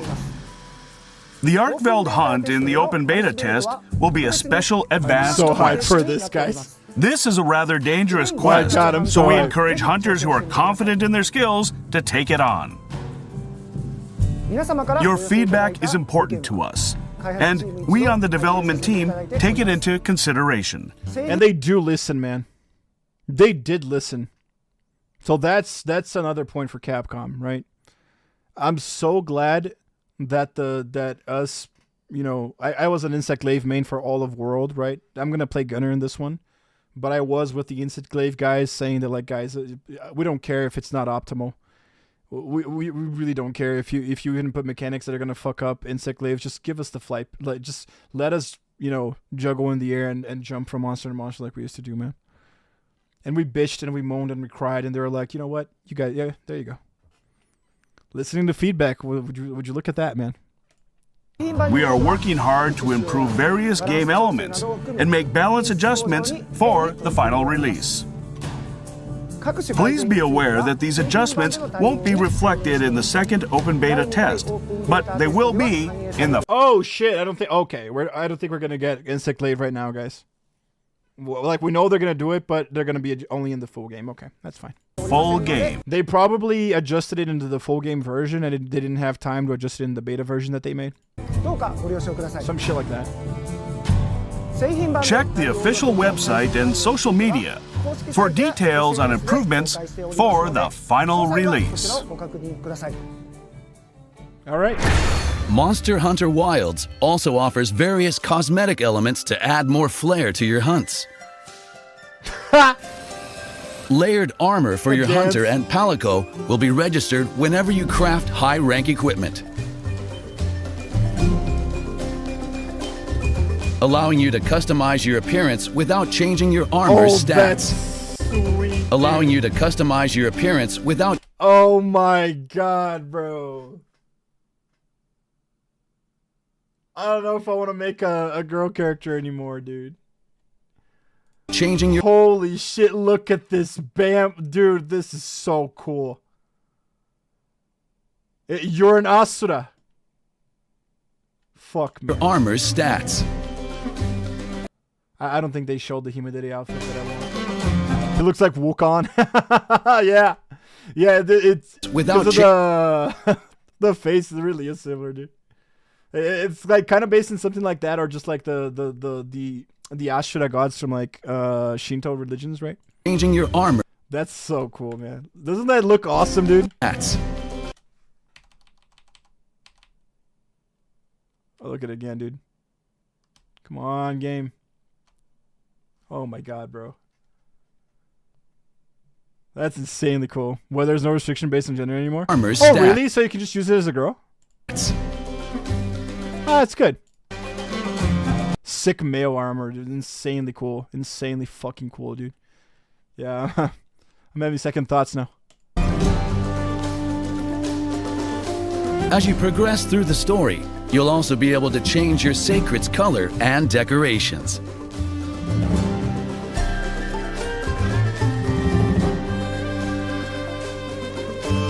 Yeah, that's the... Oh, okay, dude. So, yeah, that's the Himedari outfit that I was talking to you guys about that I want. But they had, like, a really, really cool white hair that, like, I didn't find in the character creator. So I thought that the white hair that we found there was, like, on, like, a part of the armor set. Because some armor sets did change your hair back in the day. But we'll see. You can even customize your pop-up camps, such as your tent's appearance. That is kind of cool. Maybe in the HR version, yeah. Camping chairs and other features. And even the background music for the area.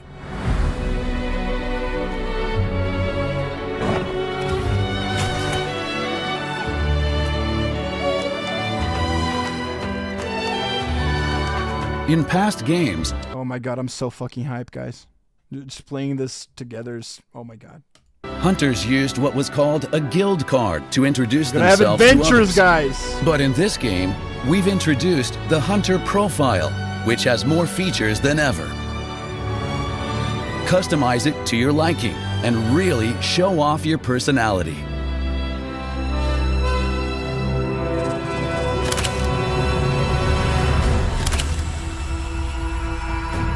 They're doing the hula wave. In photo mode, you can change the camera view and depth of field. And in online single-player mode, you can even pause the game to take a photo. Keep an eye out for that perfect shot. Go for a female hunter, but I might make a second save for a male hunter. Yeah. Yeah, that's what I was saying. Like, this is... We got pause.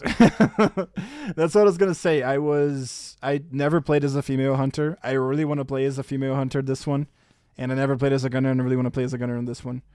But Orlando, we gotta check what Piriba said there, man. Apparently, you're gonna be able to use male armor in female characters, so you might not need that second phase if it's just about, you know, checking out your like some armor in your character, right? Unless you really want to, like, you'd rather just use like a male armor on the male type body character, right? Which is fine, absolutely, right? But if it's just checking the armor out, then you might not need that second save, right? But I mean, we play these games so fucking much that having a second save isn't that bad either, right? We got pause. Pre-ordering the game will give you the Hunter Layered Armor Guild Knight set. Shut the fuck up. This is the Red Mage from Final Fantasy. Don't even come to me with this Guild Knight set. This is the Red Mage. This is, you even have the feather on the hat, bro. Like, no. No. You can even call it Red Mage. You know, Yoshi P will vouch for you. You don't even have to pay anything. And Cast Firaga. Absolutely. The Talisman Hope Charm exclusive bonuses. Man. What's up, Sohan? Welcome to the chat, my boy. Monster Hunter World and Iceborne will receive Palico equipment and Verholy, Flare, fuck. Oh, good, my man. A nameplate for their hunter profile. For those who register and link their Capcom ID, there will be I don't think I have a Capcom ID. I just don't think I have it. Item packs available. There will also be familiar gestures from the series and character and Palico edit vouchers that will allow you to edit your characters even after creation. God damn it. These will be available for free from each platform store after release. For those who want even more style, the deluxe edition will include the full game with extra fashionable content. What are you guys going for? I am so sorry, man. But when it comes to games that like I've played for more than fucking 20 years, I always go for the biggest motherfucker out there, bro. I think it's funny that there's a huge debate in the gaming community right now with Rockstar's GTA 6 and how they are pushing to release GTA 6 to release at $100 so that the rest of the video game industry can follow suit in that, right? That we're going to have a precedent for video games being $100. And I think that's really bad because I think that people are just going to stop buying games, some of them, right? And it is what it is, right? Because even if inflation is something about it, right, it's going to be a problem. But I was thinking about it and I was like, for the games that I really love, that I know that I'm going to play the fuck out of, I already spend $100 in them anyways. Right? I played $100 for Final Fantasy VII Rebirth for the deluxe edition. I paid $79 for the deluxe edition of Stellar Blade. Probably going to pay $100 for Monster Hunter Wilds, the biggest thing here. Right? So some franchises got me by the balls, right? The worst thing about it is that if the base game becomes $100, then like the premium deluxe editions are going to become $150. So it's still really, really bad, right? It's insane. You're going for premium. I say that I'm going to, man, but because over here they're only saying like premier bonuses, deluxe pack, right, to be released at a later date, cosmetic DLC packs in 1 and 2. It really depends on how cool looking the cosmetic DLC is. Right, it really needs to be fucking awesome. What does the deluxe pack really give me? If the deluxe pack only gives me things that I can, that we can comfortably farm in game, then probably not gonna go for it, right? So I'm saying this because I don't want to sound like a hypocrite if I buy the deluxe edition, right? Which I probably will. But if the premium bonuses aren't that big, if the deluxe pack only gives you items that are easy to farm, right? And if the cosmetic DLC isn't that really cool, good looking, then we just go for base. Fuck it, right? There's no reason to. Premium deluxe is 160, probably highs more, right? So I'm going for the basic. Yeah, dude, it's too expensive, right? For people that don't live in America, it must be absolutely insane. Yeah, because like, what is it gonna be, right? In Brazilian real, like this is gonna be $300 fucking bucks. And then for the deluxe edition, it's going to be like 500. Holy shit. It's insane. What do you guys are going for? What do you guys think? Do you stare? Never got deluxe editions. It makes sense. 442. That's crazy. Furthermore, that's crazy, man. That's like 442 is like 2/3 of a rent that you have to pay in Brazil, man. It's insane. Premium Deluxe Edition will, if not a full rent, depending on where you live, also include 2 additional cosmetic DLC packs as post-launch updates. Those who purchase these items can download the contents from the day of release.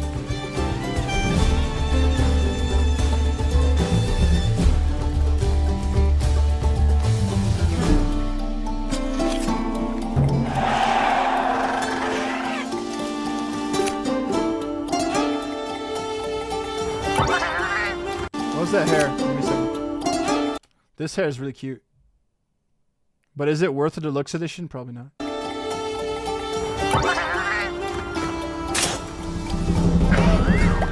Let's do it! And you get emojis? Okay.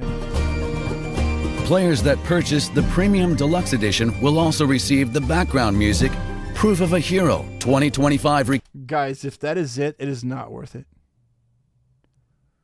If that's all you get for the premium, just stick with the standard. Recording. Layered armor and items for their hunter profile. That's a really cute hair. Holy fuck, that's really... I love this. But I think this hair just comes with the game. I think they're showcasing the earring, or what they're showcasing here. Or maybe they are showcasing the hair. Fuck, I need this one. Armor and items for their hunter profile. Yeah, because here in this guy, I think they're showcasing like the earring, right? Is it? I don't know. Hunter profile as Proof of a Hero being paid well. The elf here. Oh, the elf here. I'm an idiot, right? Layered. Oh my god, I'm an idiot. Yeah, it is the elf here. I didn't even notice that. I just thought they were like, because this is like the dragon kind ear, right?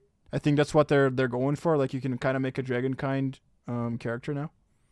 Oh my god, I'm an idiot. I completely blind fucking streamer. How did I not see this, man? I thought the hair was so fucking cute.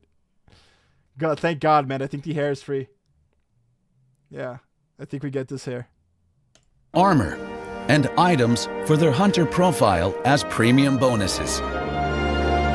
For those who ordered the standard edition, you can still purchase the deluxe pack and cosmetic DLC pack separately after the game's release. Yeah. Oh, okay. So the cosmetic DLCs come later. Okay. So yeah, we can think about these later. Okay, don't buy it, guys. Just don't do it, right? Because you can buy the deluxe pack and the premium bonuses at any time, right? So if you really fucking want these, then you can just do it later. Dude, having Proof of a Hero behind a paywall is stupid. No. That's so stupid. But yeah, so this is really good because you can just we don't have to make that decision now, right? And that's really good. So if the DLC packs are just insanely cool, then we can just buy them later. The cosmetic DLC packs are planned to go on sale in the spring or summer of 2025. Please look forward to the details in later updates. That's good. Monster Hunt. It's good. It's good for everybody that the base version is just okay. That's all you need. Hunter Wilds available worldwide from Friday, February 28th, 2025 on PlayStation 5, Xbox Series X, S, and Steam. That'll be one of the best Fridays ever, man.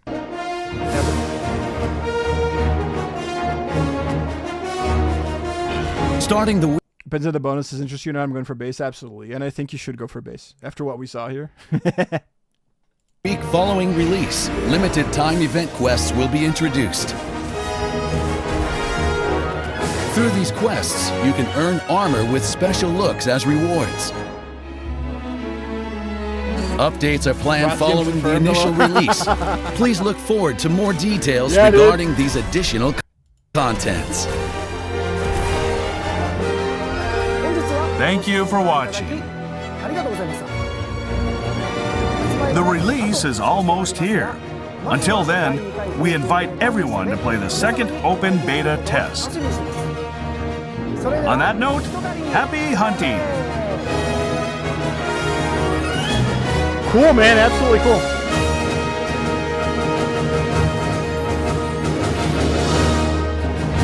On that note, it would be insane if they did not put Rathian and Rathalos in the game. That would be crazy, dude. I think they're going to pull that bullshit at one point. I think there's going to be a Monster Hunter game at one point in our lives that they're just not going to put Rathian and Rathalos, dude. And people are going to go nuts. Going to go crazy, man. All right, boys. Thanks for coming, guys. Thanks for watching. I wanted to watch this. Before we start with the ZZZ, with just the ZZZ weeklies, man, I want to watch with you guys really quick. The Evelyn Agent Combat Intel, right? Then we're gonna hop into ZZZ, do some weeklies, dude. Make 2 new dragons and replace them. Like, do you remember stuff like Yan Kutku, man? Right, like back in the day, back in Freedom Unite, right? They would make like these wyverns that were like supposed to be the started wyvern that people start to hunt, like to start to understand the game, that are kind of like Yan Kutku, but are just different monsters, right? So I think it would be funny if they just replaced Rathalos and Rathian with kind of like different, like it is Rathios and Rathian, but they're different wyverns that kind of function the same, right? Like Yan Kutku and the other wyverns that came after him. I think in Worlds it's the poison one. I forget his name, man.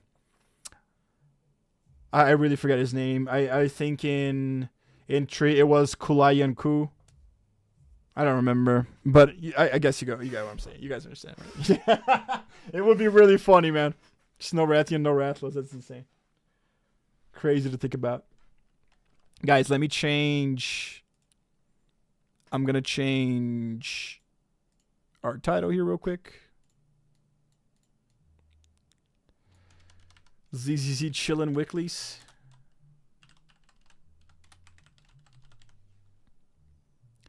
And let's change the game here to Zenless.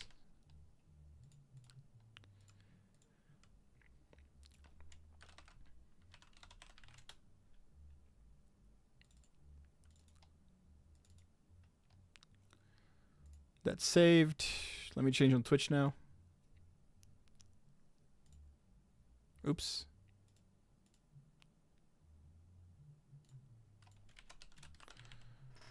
Zenless. Yep. Puke. Oh my god, sorry guys, I was looking somewhere else. Yeah, no, that's exactly the monster I was thinking about.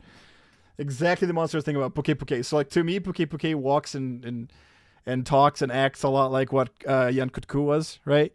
And I think it's kind of cool because you have these monsters that are kind of reskins. Like they are unique enough, obviously, that they're not just reskins, but they're kind of reskins, right? So it's what Orlando was saying there, man. I agree. I think we're gonna get at one point we're still gonna have Rathalos and Rathian in the game, but it's gonna be like kind of reskins, different named monsters and stuff, and people are gonna freak the fuck out, right? They're gonna lose their fucking mind. Thank you so much, man. Orlando, I want to appreciate you being here, dude. It's always good to have like such a, an OG Monster Hunter fan here talking with us, man. Glad to have you. My stream is a lot of variety, right? I play tons of games. Mostly of course Asian culture games like Monster Hunter, right? Like we played a lot of Stellar Blade before. We played Sonic too, man. We just have fun here, right? I do some retro streams on Mondays too, right? Where I play just retro games from back in the day, right? But mostly we play gacha games. So I don't know if you're into that, but I appreciate you coming here, man. Right now we're gonna get into ZZ. It's one of those games, right? And we're gonna play. I'm gonna do my weekly test there. I appreciate you guys' support as always. If Monster Hunter was a real one, they could bring back Kongalala. Didn't they bring him back? Isn't Kongalala literally confirmed? I'm pretty sure it is. Monster Hunter Wilds, Kongalala. Yeah, there you go. There you go. Confirmed. Yes, it is. Yeah, thank you, Orlando. Absolutely. Thank you. There you go. Then G2, you're going to have to pay this with us, boy. What are you waiting for? Go buy the pre-order. Go get the pre-order right now. Now you gotta do it. You fucking gotta. Yes, I'm on it, boys. Let's go. Let's go. Do pure fiction for Aglaia. Oh, like you were asking about Aglaia. Let me answer you on that one. Kutkud Gypsidus. Oh, Kutku is confirmed? I didn't know that. Yeah, Gypsidus we just saw, right? The flash one. He flashes your ass. Monster Hunter Wilds. Dude, Kutku's back, bro.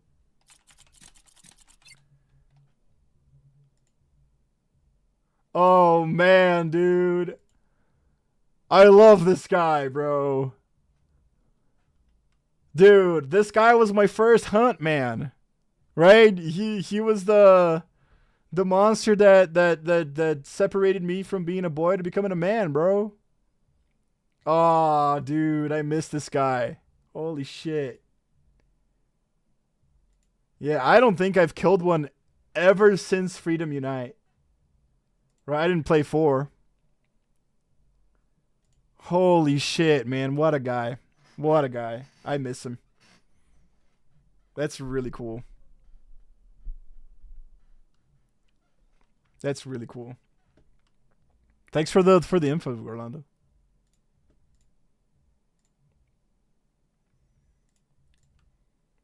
Okay, it's Adam ZZ. Oh no, we're gonna watch Evelyn. Yep. I forgot. Sorry, boys. Just don't bring back Kezu. What's the other one? GG something. GG Nox? Is it GG Nox? The one that kind of looks like Kezu, but is more of like a... Like, cause Kezu is more like a normal wyvern, right? He acts like a normal wyvern. But GG Nox is kind of weird. Yeah, GG Nox. Yeah, there you go. Absolutely. Yeah, thanks. Thank you, guys. So... Yeah, I kind of prefer GG Nox than Kezu, man. Kezu, like, so when I played Freedom Unite, I was, what, 14, 15, I think. Maybe a little older. But Kezu was one of the few monsters that actually, like, gave me the creeps, dude. Like, he looks like a monster that came out of a horror game, man. So fucking disturbing, dude. Then GG Nox, I guess I thought GG Nox was just a little bit better. As far as like being disturbed, like straight up disturbing, man. I don't know. Guys, this is Evelyn's NG comment intel, man. I haven't seen it yet. I wonder what you see. I've seen this, I think. No, yeah, I haven't seen it yet. Let's check it out. And then I'll answer your question, like remind me about Aglaia. In between missions. Lucky me. No sign of danger doesn't mean we're safe. Relax. You're in good hands.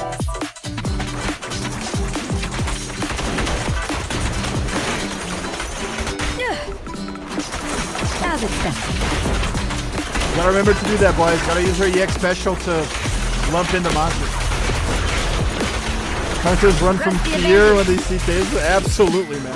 I'll protect you, Miss Yang. I think if I was a real life monster hunter, right? Like for a real monster hunter, I would go after monsters until I saw Kezu. I think when I saw Kezu, I'd nope. I would nope the fuck out, man. I was like, nope, not paying me enough for this. I'm out. I'll become a farmer or some shit, bro.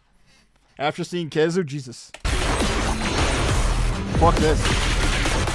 Nothing slips through my defenses. Full lockdown complete. It's not a bad video, man, but like nothing we didn't see, right? There's so many quests that you play as Evelyn in the 1.5 patch, like phase 1. So many events that you play as Evelyn that were like, I think everybody just knows how to play Evelyn already. We've seen all of this, right? Imagine you're sleeping at camp and he starts sniffing at you. I'd shit my pants. Like instantly shit my pants. Like, would you not? I mean, look at that, dude. For people in chat that don't know what the fuck we're talking about. Dude, bro, look at this. Look at this, dude. That's straight up fucking nightmare fuel. This is the red variant, right? Absolute nightmare fuel, man. He hunts by sound, dude. So like he's such a horror game character, bro. Right? He hunts by sound, bro. It's, oh my god, they made a Kizu plushie, dude. Oh my god, who the fuck buys this, man? Ballin'. It's so disturbing, dude. That one free card. Oh yeah. Yeah, even the event get Nicole's, can you play her too? Yeah, absolutely. To be a monster hunter, you have to be like a superhuman, like Captain America level. Oh, yeah, you do.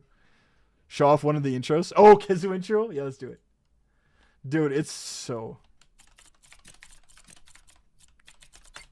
disgusting, man.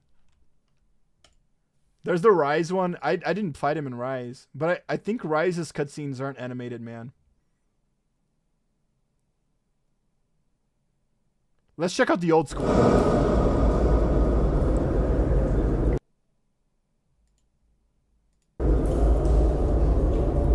Okay, this is G.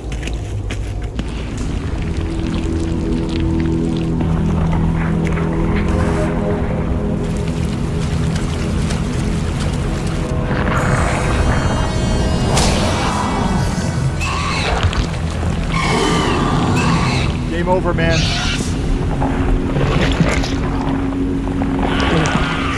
He doesn't even bite it, dude. He just swallows it whole. It's so oh my god, it's so terrifying. Like, if that happened to you, dude, that's like one of the worst ways to fucking go. Jesus. It's like the liquor. Yeah, the liquor from Mary 2, absolutely. Very, very similar. Very, very similar if you think about it, right? I mean, it is Capcom. So it makes a lot of sense, right? But very similar because he reacts to sound, right? He's blind. There was no throat go. Oh, I hate this monster. I hate it. It would be so terrifying if you got caught by that, dude. Oh my word. It's insane. Insane. You know, it's gotten easy. So terrifying, dude. He is, and I think it's actually kind of amazing that it took me this long to put that together, because Orlando's absolutely right. They absolutely based the Kezu off of like something like the liquor. Absolutely. And only 20 years later I put it together. Where like it's like, oh yeah, it is the liquor. Just as terrifying. Except this liquor can eat you whole. Literally eat you whole. And you'd be slowly digested. Holy shit, man. That has to be one of the worst ways to go, dude. Aglaya Ketsu. Okay, so about Aglaya. Liquor plus PP equals case. It's liquor mega evolution. About Aglaya, guys. Let's talk about Aglaya. Is she out today? Is Aglaya out today or tomorrow? Fill me in, chat. We can do some polls for her later if she is. Okay, so my Jades now 11 express passes with 10k Jades. That should guarantee you for me today, tomorrow. Oh yeah, no, because Bidiba's already like at midnight at 1 a.m. Okay, so it is tomorrow, yeah, because it's phase 2, right? Makes sense. Tomorrow, okay. Thank you, chat. I'm in the future. Bidiba, is the future good? Do we get Monster Hunter in the future? Yeah. So about Aglaya. If you guys want to go for Aglaya, right? As like a waifu thing, if you don't really give a shit about the end game, then you should be absolutely fine. Just go for her, right? The problem with a guy that I wanted to talk to Light about is that Light really liked the character, you know. So I want to give him some advice. And I think that could work for anybody that wants to pull an Aglaya too. Kinda. Bruce still exists. That's too bad. It is really too bad that Bruce still exists. Anyways, back to the topic. It's so Light. Remind me, you're looking to play Aglaya with Sparkle, Huehue, and Tingyan, right? Like 4-star Tingyan should be fun because I have Huehue and Tingyan. Yeah, the thing is that she was made for Sunday, and Tingyan doesn't really give that much energy regen, right, as Sunday does, of course, because she's a 4-star. But it shouldn't be that bad, right? So all I'm going to tell you is make sure that you do build an energy regen rope, right? An energy regen main stat rope. Make sure you do that, okay? And besides that, you're going to have to do something called speed tuning. Do you know what that is? If you don't, I'm going to explain to you what it is.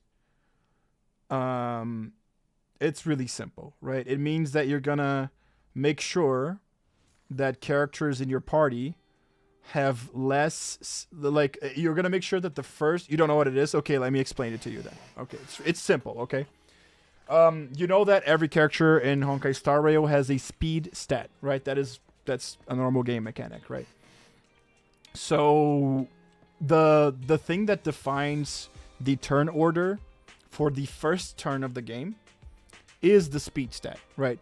So if I have a character that has 140 speed, the second one has 139, the third one has 135, and the fourth one has 132, then the first order, the first turn of the game, they are going to be in that exact order. Does that make sense? I hope it does. What do you want to do is Aglaya needs a lot of speed, right? She needs a lot of speed. But the supports that are going to viabilize the hypercarry Aglaya team, they also need a lot of speed, right? Because they're hyperspeed supports, right? Which is Sparkle, Bronya, and your boy Sunday, right? Which is the optimal one to have. So these characters like Sunday, like Sparkle, and like Bronya, I don't know if Bronya actually does that. Correct me if I'm wrong, chat, okay? Don't let me talk out of my ass, but I'm pretty sure all these supports are going to be 160 plus speed, hyperspeed supports, right? Which your Sparkle is. If I'm not mistaken, your Sparkle is over 160, right? Which is a very, very well built Sparkle, by the way. The problem is that you want your Aglaya to go before your Sparkle or before your Sunday, right? Because if your Aglaya goes before your it's really simple. If your Aglaya goes before your Sunday or before your Sparkle, then she can act and gain energy.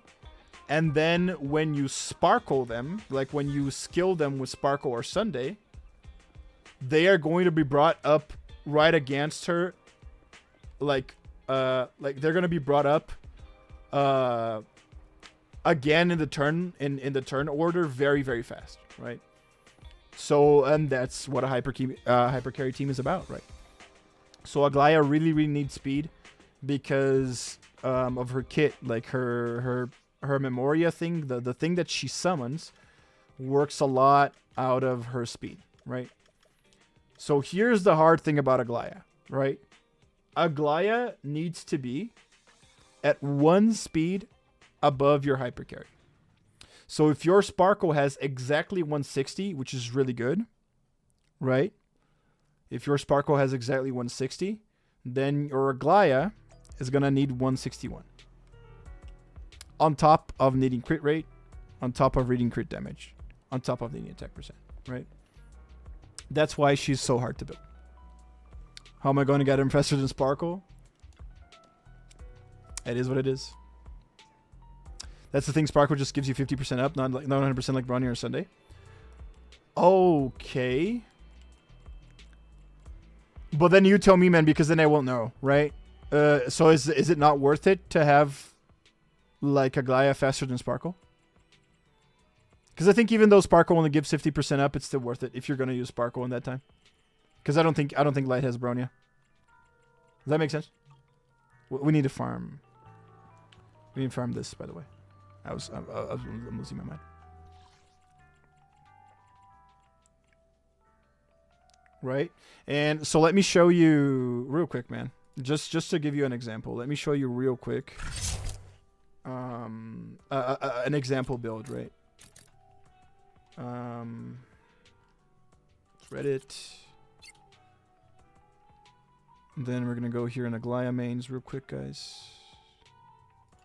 And then I can find a sample build that someone posted. Come on, community. Don't leave me hanging. Community. Don't leave me hanging. There we go. Okay. All right. So this is a sample build, so you guys can take a look a little bit better. No, I think over here I'm better. Yeah. No, this isn't good. That's not the build I'm looking for.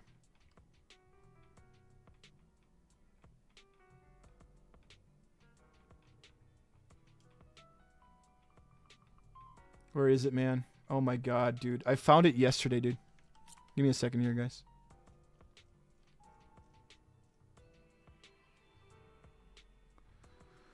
Give me a second.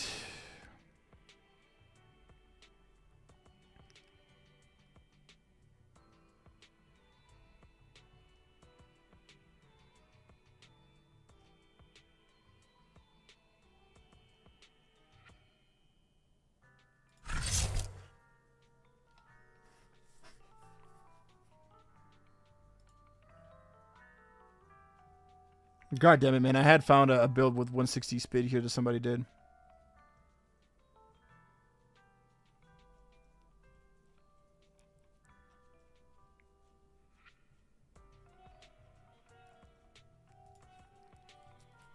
From Hero's Wrath, I have Bronia, easier but I have her. Make a glass for fast is gonna help, but not as good as the other two. Okay, no, that's fine. That's fine. It's okay if it's not as good as the other two, man. You gotta work with what you have, right? And like, it makes sense. There you go, I found one here.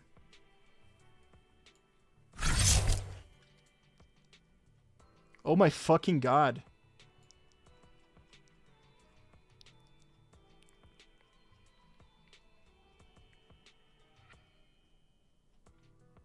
Okay, finally. Okay, so yeah, 171 speed, man. Which is what you want because you want her to be faster than the Sunday that she's using here as a team comp, right? Then she got 70 crit rate, which is really fucking good. The 70 crit rate is really, really good for having 171 speed, dude. And then 125 crit damage. Crit damage is going to go a lot lower, right? Because of the need that you have to this, right? They're using S1. And this is how a fully built Aglaya should look like, right? This and even in this position here, you can see he had some bad rolls, right? He had a bad roll here in defense percent, like 2 rolls in defense percent, right? Yeah, if those rolls came in crit damage, he'd have like even 10% more crit damage, which is a lot. But yeah, he has a headpiece with 5 rolls in speed, 4 rolls in speed, which is insane. 11 piece, head, 7 here, 6 here, dude, right? And then 25 from the boots, 2 in the chain, which rolled twice in crit damage. Insane luck, right? This guy is insanely lucky, absolutely. But that's kind of the way you want to build it, right? You don't need to get to 171 speed, man. Right? She just needs to be faster than your hyper carry support. That's all. So she's gonna have to be faster than your Sunday and your Robin, or your Sunday and your Remembrance MC, or your Sparkle and your Tingyun in the case of Light, right? The team that you're starting to build. But does this make sense, guys? I hope this helps. Well, I got Remembrance MC, but that's gonna fuck a super break team. Yes, it will. Which is sad. Lucky me, I pre-farmed a headpiece with crit damage and speed. That's good. It's good. What you want to have, and that's why it's so hard to pre-farm for her, right? What I want to have, what you want to have is to have speed, crit damage, and crit rate in almost everything, right? Which is 3 substats, and that's asking a fucking lot, right? That is asking for a lot. It's such an RNG fuckfest, it's insane, right? You want my true opinion on this? I think it's so stupid to force your players to go through this kind of bullshit farming. Dude, this guy has probably been farming this ever since 3.0 came out, right? That's and even then, man, this is extremely lucky. Even if you farmed ever since 3.0 came out just for Aglaya, there's absolutely no shot, but there's absolutely no guarantee that you would get anywhere near this. He was just lucky. It really comes down to that, man. Sure, like there's he put a lot of effort into it and he put a lot of time into it, and we don't know how much he actually paid in Jades to reset, you know, stamina to be able to fucking pre-farm this. But it is what it is. Right? It is what it is. So, just as a heads up, right? Aglaya needs a lot of speed. Needs crit rate, needs crit damage. Even his attack isn't that bad, man. Like 27, that's not bad at all. Right? But I would say like maybe the attack goes down to like 25, 22. Because you need all these other shit, right? We'll see what goes. I think Sparkle kind of doesn't work with Aglaya because the calc on Sparkle still skill. TLDR.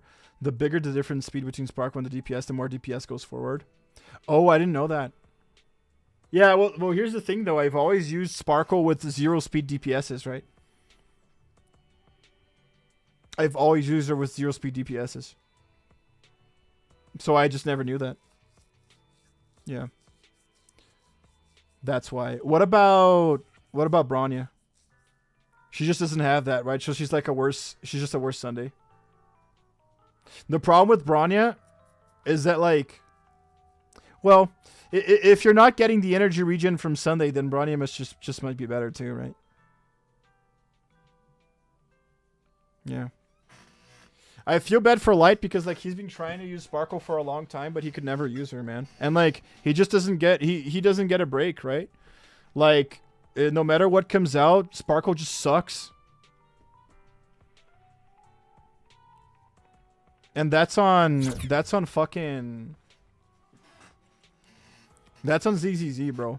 The ZZ, sorry, not ZZ. That's on Hoyoverse, man. That's so sad. I skipped Sunday for Fugwe. Well, but the thing is, having a break team is still really good. So going for Fugwe is a good idea. So it's good. Because you need another team, man. Right? What I'm sad is that, like, that's the thing. And Light, listen, man, you got to understand. That's why I'm talking so much shit on Honkai Star Rail recently, man. Right? That's why I'm so disappointed with the game. Because do you see what's happening to you right now? What is happening to you right now is the same thing that happened to me when I skipped on Rappa, right? Because I skipped on Rappa, they made that stupid bullshit monkey boss, right? And put that in every single endgame after Rappa came out. So it was like 9 weeks, not 9 weeks, but 6 weeks after Rappa was out, and I was still getting fucked, and I was still getting punished for not having pulled on that goddamn erudition unit, man. Right? And what's happening to you right now is what is happening to a lot of other people.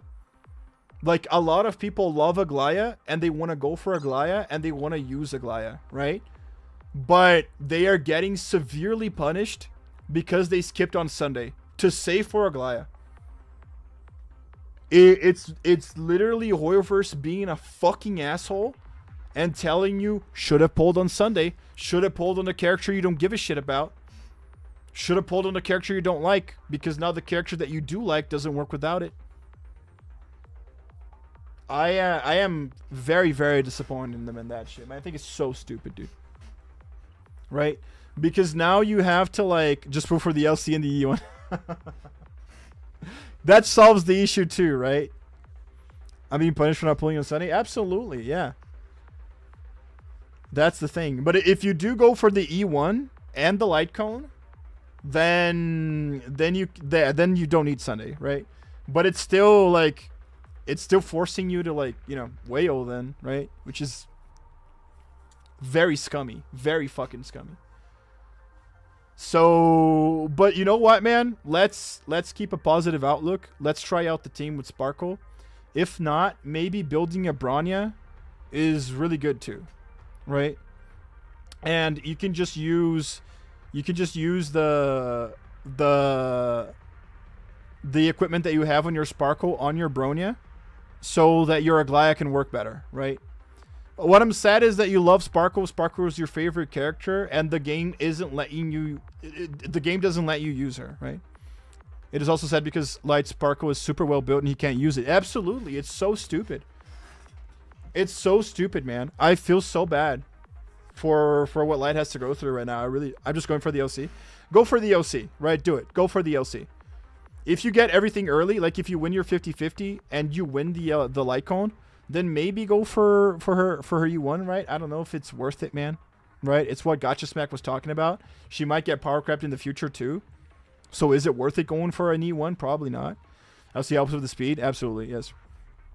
But what I'm gonna tell you is, like, focus on, you know, enjoying the story of the game. Focus on enjoying, like, the normal content that the game has, because for the normal content of the game, using Aglaya with a Sparkle is probably all right. It's okay. You know, it's gonna work out. The only thing I'm worried about is MOC and Apocalyptic Shadow, right? Because, you know, even with a very, very well built Aglaya, man, right, in the free to play team with non-optimal characters to use, right? It was it took lots of tries for Brexaphone to beat that shit, and it took a lot of luck too, right? You're dependent on the enemies actually hitting Aglaya, so that you can get that energy from them hitting her, right? We'll see. We'll see. Also in the future, man, we might get some more supports or some shit like that to actually help Aglaya more, right? That's not just Sunday. But yeah, listen. Go for it, man. Go for it. Let's see what we can do. It's really sad that Hoyoverse is shitting on Sparkle mains right now, the way that it is, right? It's really sad that that's happening. But let's see what we can do, right? Like, let's have faith. And all I'm gonna say to you is that I'm very, very pissed at Hoyoverse for what the fuck they're doing to you, man, right? And not just you. There's a lot of players that are in your position, man, that they just can't use the characters they like, right? Like Biriba, man. Biriba's favorite character is Jing Liu, right?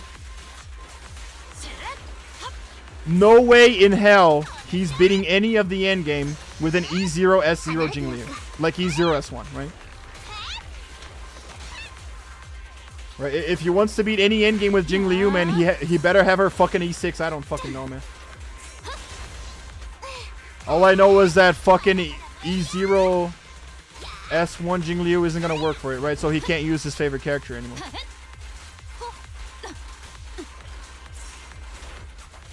It really pisses me off, man. I do think that the newer characters in the fucking video game should have a much easier time at beating the end game than the older ones. That's completely fine, right? But I feel that the older ones should still be able to beat the end game in like 4 cycles, right? Or even 5 cycles if you're using like just 4-star characters or something like that, right? It's the HP bloat, the power creep is so stupid, man. It makes me, it's insane because I don't understand why they do it, man. Like, it feels like they're doing it because, like, they want people to keep playing the game and keep going. You know, like, of course I know what they do. I'm talking, like, yeah. I'm not, yeah. Let's not be idiots, right? We know what the way they're doing it.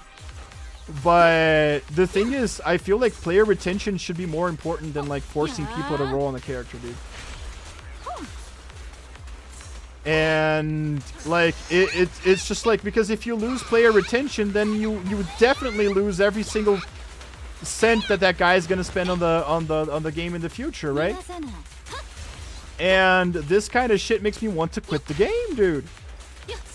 So why are you making things that make a lot of people? I don't think I'm alone here, man. Like, why do you make decisions that make lots of people want to quit the game? That's cementing the fact that, you know, you're not going to get any money from them ever again. Insane. I just have everyone, if this keeps happening, I might quit. Well, we should quit, right? Well, we shouldn't support and play games where the companies just fuck you over constantly, right? Like this. But we'll see, man. All that I feel bad about is because you put a lot of work in your spark oil and you can't fucking use it. It's so stupid. It's what Bidiba was saying, right? And besides that, man, you're gonna put a lot of work in your Glaya now too. You're gonna have to farm for those stupid speed stats, right? I should have done it this season. And because like you're so dependent on having Sunday. Like, why is she so dependent on Sunday, man? It's like I was saying here on ZZZ too, right? So we're coming up with Silver Soldier Ambi, and we're getting the additional attackers, right? I want to know how dependent Ambi's DPS is on playing with additional attackers now. Like, I wonder how bad of a DPS she is if you play her with like a Qingyi and an Arena, right? Instead of playing with the additional attackers that are going to come out. If Ambi can still beat the end game with, like, you know, comfortably with a team like Qingyi and Rina, or Qingyi and Lucy, or Qingyi and Nicole, or Qingyi Astra, right? Then I think ZZZ is doing okay with power creep. We're not gonna have problems, right? But if Silver Soldier Ambi's DPS goes drastically down by not doing that, then that's a problem. Because that restricts your team building insanely, right? Oh, you can only use Ambi with the new characters, right? So if you don't like Trigger, then you might as well use Harumasa. Oh, but I like Ambi more as a character. Well, fuck you, right? And then you're doing the thing that's happening in Instaria, right? You're making a game that is fundamentally based off of pulling on characters you like, force the player to pull on characters they don't like, right? And I'm not saying like, oh, you can only use characters you like. No, I understand that you got to make a balanced team, right? That's okay, dude. Right, you gotta, there's a give and take there, right? You have to to understand that, like, for Miyabi to work really well, you need another anomaly and a support, right? And then you just pick the ones that you prefer, right?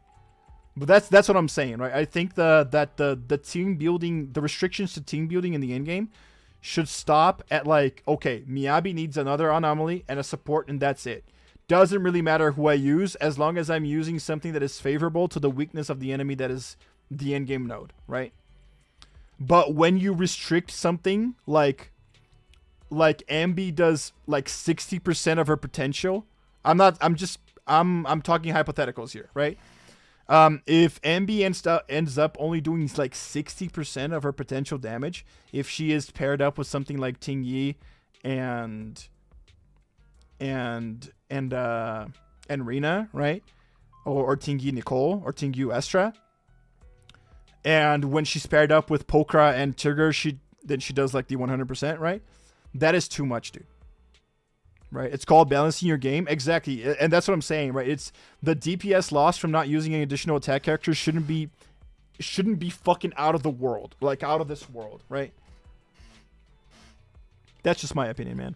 I just want to give people more, like, I really want players to have more options to play with the characters that they like, instead of being forced to play and invest their time, their resources, their money even into characters that they don't like, just so that the one character that they do like actually works. Crazy. One team that I can make is Fugwe, Shuiyi, Asta, and Gallagher. Then use RMC for Aglaya. Thank you for the team, Bidiba. Because I want to know. I think, like, do you have Asta leveled up? Because that could work, yes.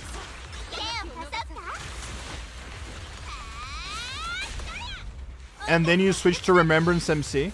But I don't know how good this team is. Yeah. What I was gonna ask you is, do you know any calcs, or have you heard any people talking about using Ting Yun with like the normal 4-star Ting Yun? He has an M6 one, an E6 one. With the just as an energy support to Aglaya too, dude. SS level 60. Okay, I don't know about I don't know how good the team is. Yeah.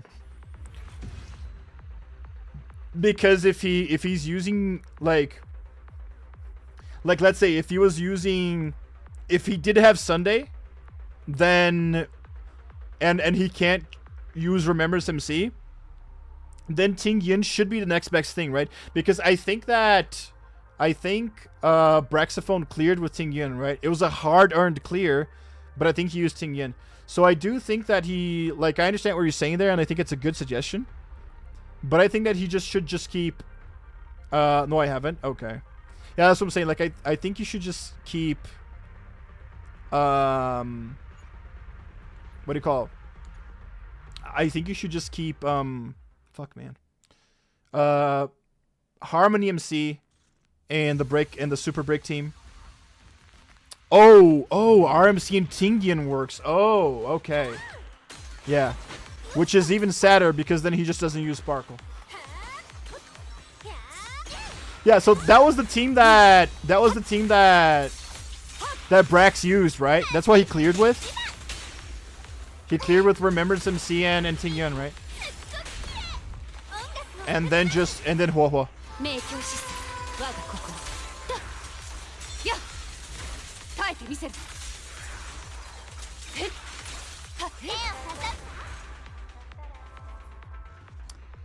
So yeah, no, good suggestion.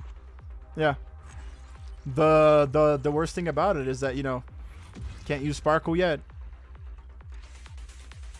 RMC brings a Aglaya forward and gives buff to Ting Yun, and Ting Yun is a battery. Okay. Yeah, so that's why it works. Well, there you go, Light. I have E6 Remembers MC. Then that's what you should do, man. I'm just really sad that you can't Sparkle, dude. Let's build your Aglaya, and we'll go from there, right?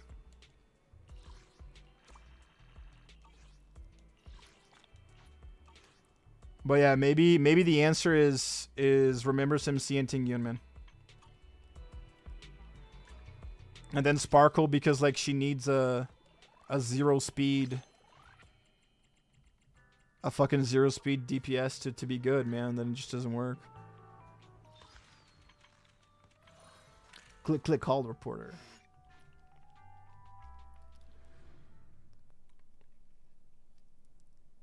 Guess that's gonna have to be it, man. You guys like this event, the Holo Reporter event? It's kind of go.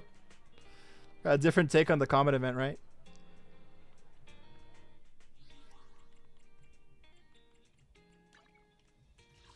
No, that's not what I want.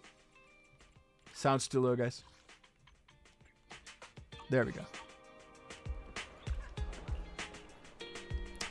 But yeah, Light, just let me tell you something, man. Good luck on your Aglaya post tomorrow, dude. I know you really like her.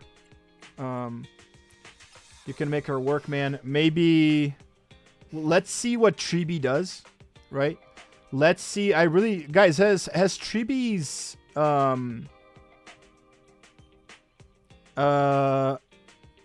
take a picture of an agent using attribute anomaly. Picture must include combat bang boo. Wait, what do we use attribute anomaly? Is that when we apply assault? I think that is it. Okay. Let me tell you something, like guys, chat, does Tribi have her kit out already? Yeah, let's wait and see what Tribi does. See if she can be if she's gonna work out with energy regen kind of shit, right? I don't think she will, man. I think they're gonna he can use Sparkle instead of Asta in the break team. Yeah, try using Sparkle in the break team, man. Because, and that kind of works because, yeah, try doing that. Because Shui Yi needs crit damage. Right? Let's do that light. Absolutely. Bidibo's right. Because, yeah, I forget Shui Yi's different. Like, Shui Yi does need crit damage. And then you can even go attack boots and Shui Yi instead of speed.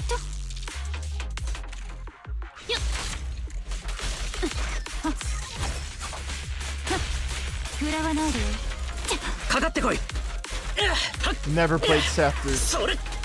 The only place I played Seth was on the story, dude.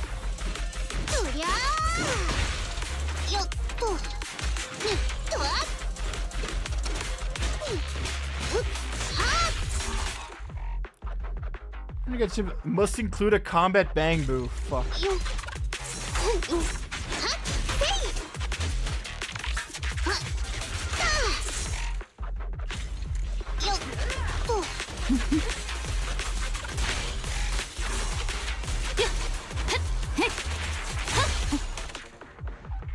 Oh, there we got a bang boost. Oh, there you go. There it is. Fugui Shui Sparkle 1 support. Aglaya, Remembrance MC, make sure to say. For Aglaya, he has Wohuo, so use Wohuo, right? Absolutely.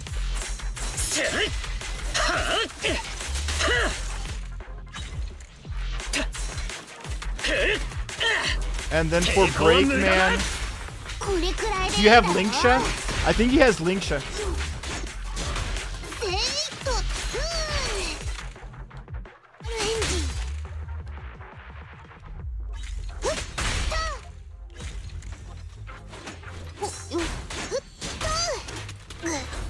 So do Fugui Shui Sparkle Linksha.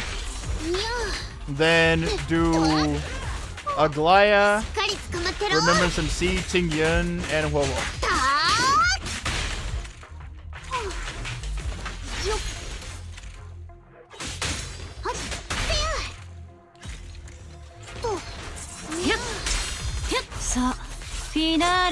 Yeah, sure, we're fine.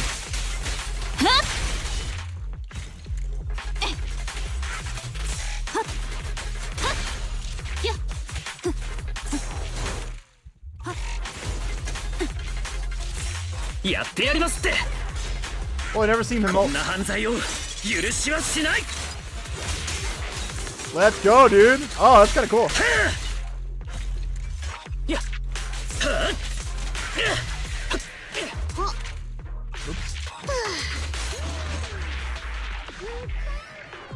Good plan. Good plan. Good plan. We're gonna build that. I mean, fuck Horvers. No, dude, that's a good plan. Those are two good teams. Let's focus on those. But yeah, I agree, man. Fuck Horvers. They're like, it's Star Rail is insane right now. Yeah, like my biggest suggestion to you in Star Rail would be, you know, fuck the end game and just have fun with whatever else the game has to offer, right? And play with the characters that you love. But like Light, it just seems that you do want to beat the end game with the characters that you love, right? And it's hard to do, man, with the way that they're like power creeping shit and designing the end game behind, like, you know, some certain characters. So it is what it is, right? So I just hope that you can do it, dude. I hope that, and listen, man, a lot of people had been bitching about this, right? My problem, so we'll see how they take I think, because I think the people who do have a problem with it are more the Western players, right? I don't think China does, or like their biggest player base, which is a huge problem for us, right? Because if the biggest player base doesn't give a shit, then they're not going to change anything, right? But I do think it's important for us to like put that out there and make sure we know this. And like, dude, if it becomes so bad that like we're just like, because you stop playing for 2 months or something, you just can never clear the end game ever, right? Then we just need to move on to bigger and better things, right? We need to pray that there are going to be newer and better gacha games that are going to come out that aren't going to do this stupid shit, right? in hopes of competing with Hoyoverse, and then we jump ship, man. Go play the game that's better for you. Go play the game that's better for the player, right? We gotta do that shit. It is sad, like, because I absolutely loved, like, I was talking to Biriba about this, right? Like, Honkai Star Rail was such a fun game, man. It was such a fun game, dude. Like, there were so many ways for you to try to beat the end game, bro. Right? There's so many teams you could build. There were so many 4-star teams that were absolutely viable without needing insane amounts of investment, right? And it's just really sad to me. Like, where have we gone, man? What happened? Right? It's insane. It's one of my favorite gacha universes, man. It has one of my favorite gacha stories, and it's I thought turn-based game though too. Yeah, no, that's okay. That's what I'm saying, right? We have got turn-based gachas coming out also, right? So if we find a better one, man, we go there. We praise the HSR devs too much. I think I've only talked shit on them, but hey, it's what I was talking to Biba, right? I would have already quit with HSR, man, if it wasn't for the Fate Stay Night. The Fate Stay Night thing, like, and do you know what I heard, man? I didn't know this, guys, and this is huge. I'm gonna put this in my ZZZ video. Did you know? Now they became the villain. Yeah, absolutely. But no, guys, you guys gotta hear this. This is insane. So I saw Saint Tonta's video yesterday, that I thought was pretty interesting, and I actually didn't know this, man. I don't know where he got that information from, so I want to look. I want to see if I can find the actual source before I put this, like, in the video, right? But apparently, the ZZZ devs asked Hoyoverse to put in a 100% pity weapon banner after Weathering Waves came out. So they're actually based. They were smart, dude. When Weathering Waves put out the 100% weapon system, the ZZZ dev team was like, fuck, man, we can't lose to these guys, right? Like, shit, dude. Their combat looks good, right? Their characters look good. Bro, we can't lose to these motherfuckers. So they were like, let's make our weapon banner 100% too, right? Do you know what ZZZ did? Do you know what ZZ did? Do you know what Hoyoverse did? They said no. Is it now? Fuck the players. Dude, fuck Hoyoverse. Big HSR news. The planning of strengthening older characters posting HSR main. Bullshit. Nah. There's no way they're doing this right after we're look up Pluto's photos. That's insane. No, that can't be true. Dude, bro, confirmed. Out of our 9 viewers here, dude, I have 7 viewers on YouTube, 2 viewers on Twitch. One of them is a Hoyo. It's a Hoyo employee, dude. It's a Hoyo employee. We're bitching and moaning so much. You're like, oh, holy shit, those guys were late. We got a Hoyo employee in the chat, man. Okay, give me a second. Let me read this.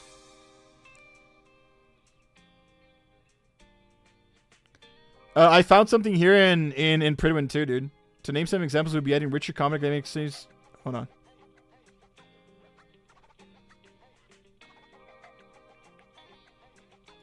Pluto, would you post it in HSR main? Yeah. Okay, so it is the same one. It is the same thing. Okay. Right. Pridwin posted it too. Give me a second. This is huge, boys. This is huge. If that's true, let's read it.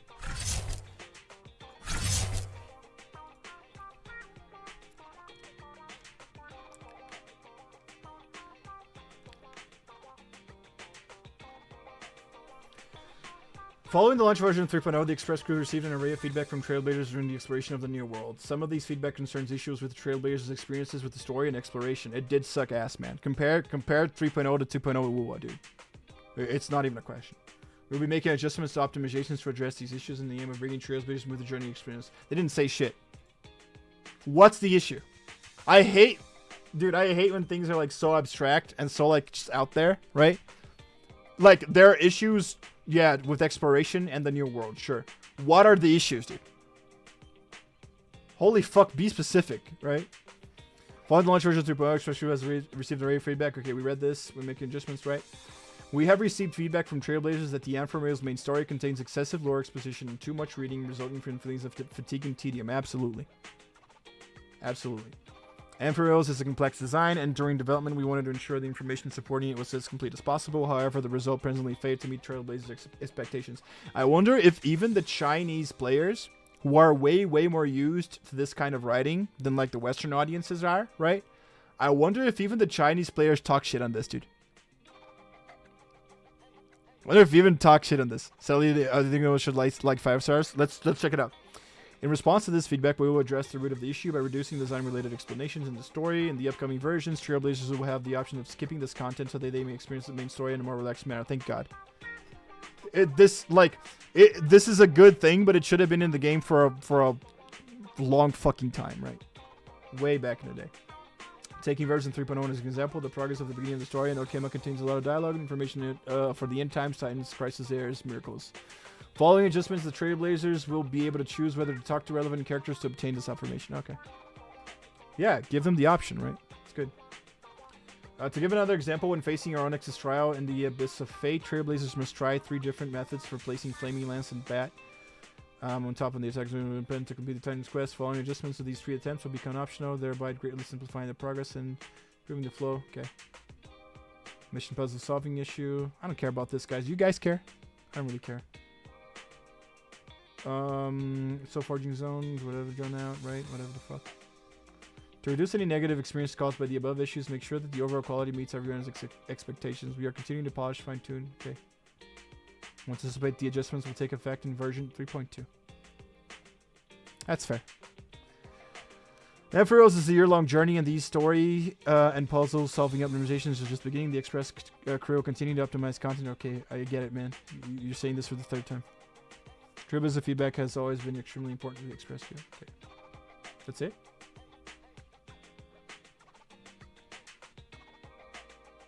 Oh, here it is. Okay. To name some examples, we will be adding richer combat, gameplay, and challenge goals to the game. What are you going to do? Are you going to inflate the HP more, dude? Right? Like, dude, what? That's what I'm saying, man.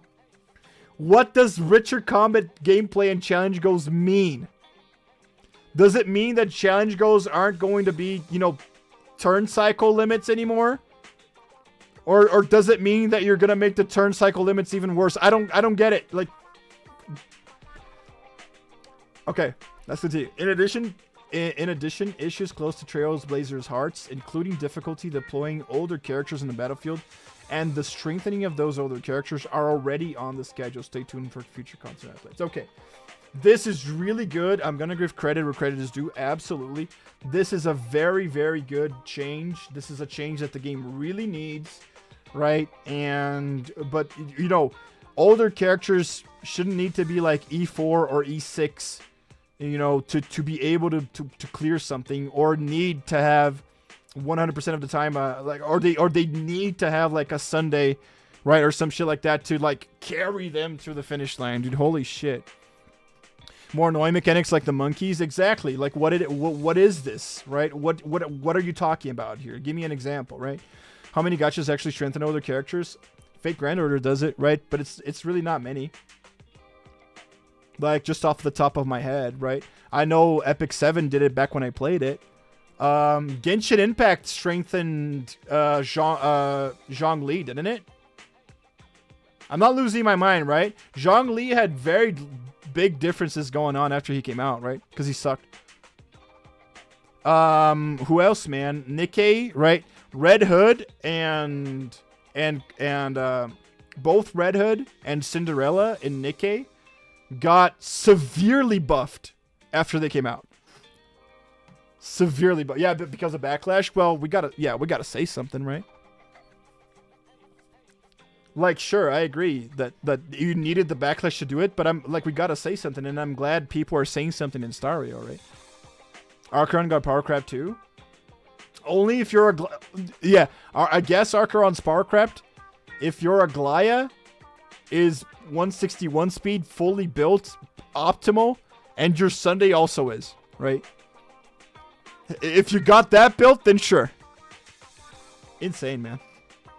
It's out of this world. Trailblazer feedback always been extremely important. The Express Blue and they're gonna sit in ratings available update. Bidiba, where'd you get the info about it only being for 5 stars? Because the Chinese god can be bad? Absolutely, too. That too, right? I agree with that too. But I agree with that take. Like, he can't be bad, man. Come on, right? My ass.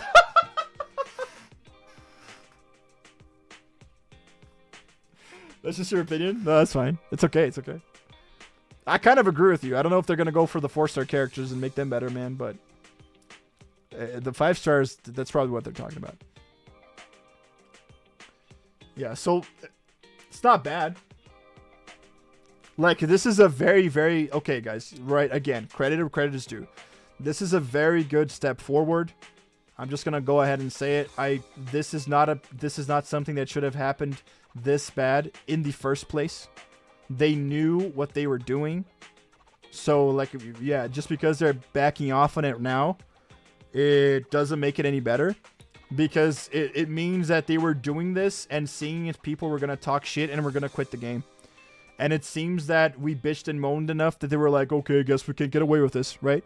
So I do think it comes from, it literally comes from a scummy point of view, man. It comes from a scummy practice. So I'm not going to, pat them on the head and say like, oh, it's okay. Thanks for taking my feedback into consideration, right? But like, I can't tell you that it's not good that they're doing this, right? It is absolutely good that they're doing this. Way, way better than not do anything, right? Absolutely. But they're still assholes, right? They're still scummy for having done it in the first place. They don't make good 4 stars anymore, and what sells are the 5 stars. I agree, it makes sense. So yeah, I don't think I'm gonna be playing my Hanya anytime soon or anytime at all.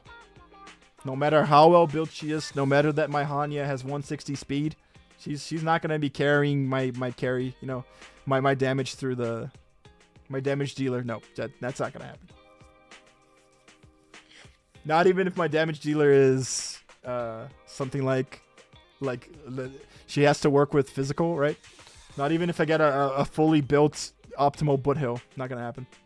Not at E0 S1, right? You think these improvements will come mostly as better stats? Let me think a while, because like the easiest thing to do, right? Since you bloated the boss HP, which is the big problem here, right? It's the HP bloat. Then the easiest solution is to just buff the attack percent of the DPS characters, right? Or the critical damage buffs or of like supports, that kind of shit, right? That's the easiest solution, right? If I were a developer in a Chinese company that has to put new content every 3 weeks, right? I probably would just do that. But that's just my take. We don't know if they're like they are a multi-million-dollar gacha company. They definitely have the money to put people to think and strategize in actually redesigning every character. They can do that. They have the money to do that. Now, will they do that? I don't think so. I just think they're going to straight up buff attack percentage. And so that the HP bloat isn't a thing, right? Which is really dumb because in my opinion, man, just nerf the boss. Right? Bro, just make the boss have a little less HP, dude. It's what I always tell you guys. It's okay. Like, don't force people to go for E1, man, just to clear the end game, to go for E2, to go for E6, just to clear the end game. Just don't do that, man. Right? Like, people are still going to spend tons of money in their favorite waifus to get them to E6 anyways. Like, the amount of players that get characters to E6 just to have an easier time clearing the endgame must be, like, less than 0.1%. What the fuck are you doing? Just unbloat the boss HP, man. Just deflate it. Like, I still think that the newer characters should have the environment favoring them. I still think that the newer characters, like, dude, I think that they should have an easy time to clear, like clear in 1 cycle or 2 cycle at E0 S1, right? Or E0 free-to-play Lycon. That's fine. But let the older characters be able to clear the game at least in 4 cycles, right? Or at least with minimal resets, man. Don't make it so hard on them to be able to do that. And make them be able, like, and I'm just gonna be real, man. Make them be able to do it with decent stats, right? Not with like SSS tier, SSS rank, fucking relics in every single slot. God damn it, dude, that's insane. Insane. I believe Facial has twice the multipliers of Zayla. That's exactly, man. It's so stupid. It's out of this world, right? The problem is that, like, maybe because Facial has twice the multipliers of Zayla now, like, it's kind of, you kind of can't debloat the character, like the bosses or whatever the fuck, right? I guess, man. But, you know, just multiply the attack percent of the older characters, I guess, man. Just do that. Whatever. Fix the problem, right? Whatever you do to fix the problem makes the game a lot better, in my opinion. I still think that having Aglaya as the new character, bro, where the Aglaya, a well-built Aglaya, E0 S1, no, or E0 like free-to-play Lycon with a free-to-play team, like, you know, almost not beating the end game, dude, you know, on 5 cycles, dude, and having to reset multiple times for that one time that the enemies just choose to you know, target her, and then she can get her ultimate because the enemies target her. Like, dude, where's your player skill in that, right? Where's your player agency in making people target her, right? Like, you got the clear because the enemies decided to target your Aglaya better, right? How is that fun? It boggles my mind. I think a free-to-play Aglaya, like a E0 free-to-play Lycon Aglaya with a team like Remembers MC, Ting Yun, and Hua Hua should be able to clear that shit in like 3 turns, man. Like 3 turns, that's good. And then the like other types of team, other Lightning DPS teams, right, should clear in 4, right? 4 or 5. Like, maybe pushing it a little bit. Maybe that, like, when you choose to just use other teams that don't really use energy regen, right? Then, yeah, maybe make them, like, clear it in 4 or 5 cycles. That's okay. But let them clear it, dude. Right? Like, what's the point of, you know, having main Lightning DPSs that can't clear a Lightning DPS endgame, right? It's insane. Bad RNG is a skill issue. Yeah, I guess that's how they feel it is, right?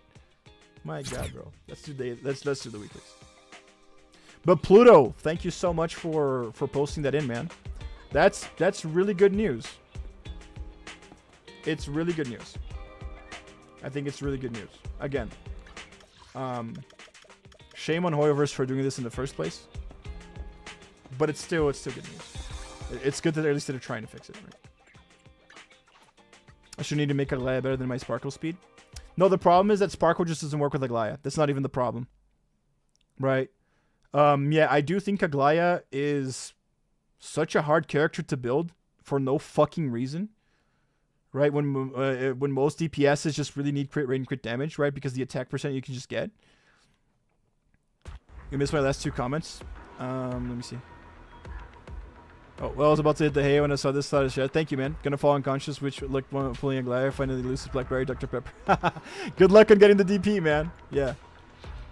Before pulling Aglaya, make sure you watch the Aglaya video I posted on Discord, dude. Okay? But if you guys are going for her, please, good luck, man. I'll be with you guys here tomorrow. We'll be here streaming my pulls on Aglaya too, dude. But it'll be a fucking nightmare to build her, man. I'll tell you that. But thank you, Pluto. Thanks a lot, man. Thanks for bringing it up. Very good decision, right? But just wish they never made that mistake in the first place. Get ice damage. Let's play Miyabi. This is fine. Pulling for waifu is always, so she's a must pull even she sucked. It's not that she sucks. She just needs insanely high investment for some reason, which is something new characters usually don't have. I'm back. What are you talking about? I was trying out my Zhu damage output. Brings me joy on this. DPS put up big numbers. That's good, man. It's good. How's the low crit rate doing for you, though? Like, because the numbers must be insanely big. But, like, the overall speed to clear, the overall DPS, did it get better? Like, 50% crit rate? Slow. But what do you get? You get, like... You got, like, 250 something crit damage? That's insane. It did... Oh, it did improve. Oh, wow. Okay. I guess crit rate in ZZZ just isn't a problem, man. I was clearing the Weathering Waves endgame this weekend, dude. Vidibo was with me, giving me coaching. And holy shit, does crit rate make a difference in that goddamn game, man. My god, bro. I got 10% more crit rate, and I was able to beat it. Without it, no shot. Insane, man. Now I'm a crit rate believer now, dude. Except in Evelyn, right? Evelyn, we're gonna need like 52 max, man. Because when you get 52 crit rate on Evelyn, you get the 80% from the tether, and you're good.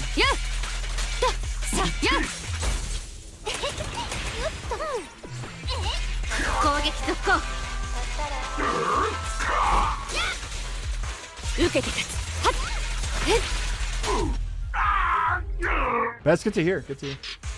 Actually, kind of good to hear that crit rate isn't that necessary in this game, dude. I've been building things with more crit damage too.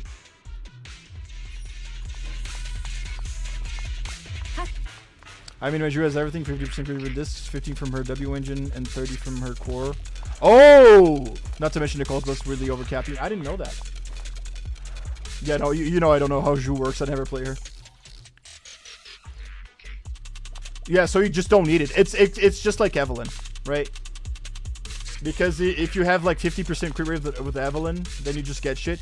And if you're playing Evelyn with like if you're playing Evelyn with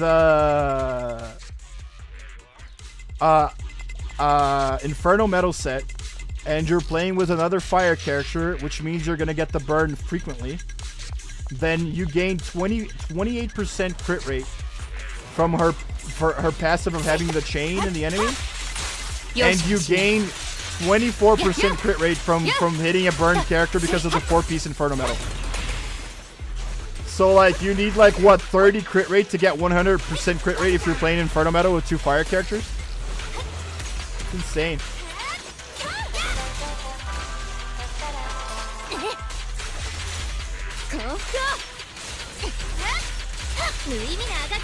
The sword.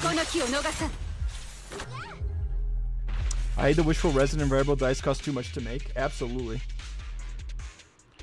To be honest with you, man, I don't think they help at all. Like they might help you to get like what's happening here, man.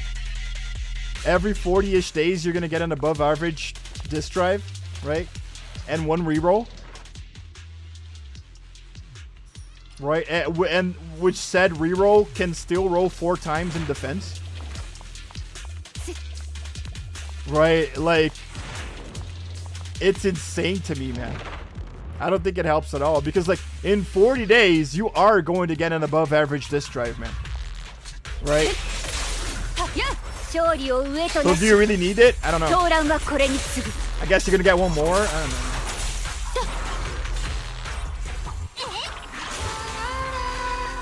But yeah, I don't want to talk too much about that. You guys know how I feel about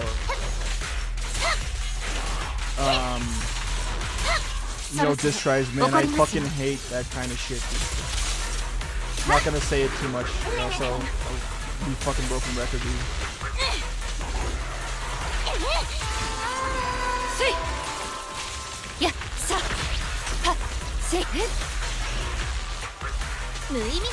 Gonna hit this order.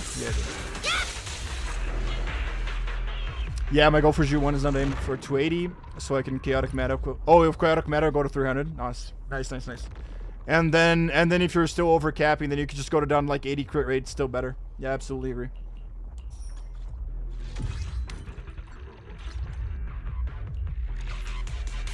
Yeah, I don't know, man. Like, and also in ZZZ, dude, characters do feel like they're a little bit easier to build. Like, to get end game ready than in Star Rail, man. Or even Weathering Waves, for that matter. Ooh, I got the Yano. Yabi, main DPS plus.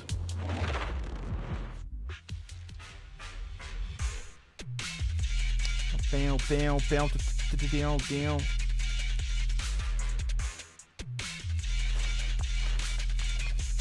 Guys, I need to talk more shit on Honkai Star Rail, man. I stopped talking shit. People stopped watching stream.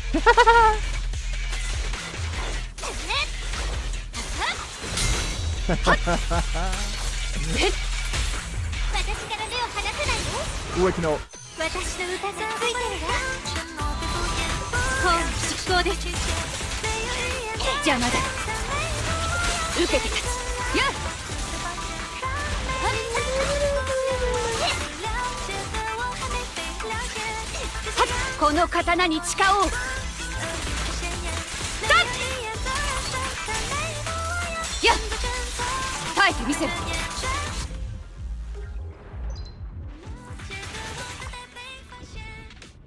This will limit increase for a squad member. Reduces decibel required to launch. Let's reduce.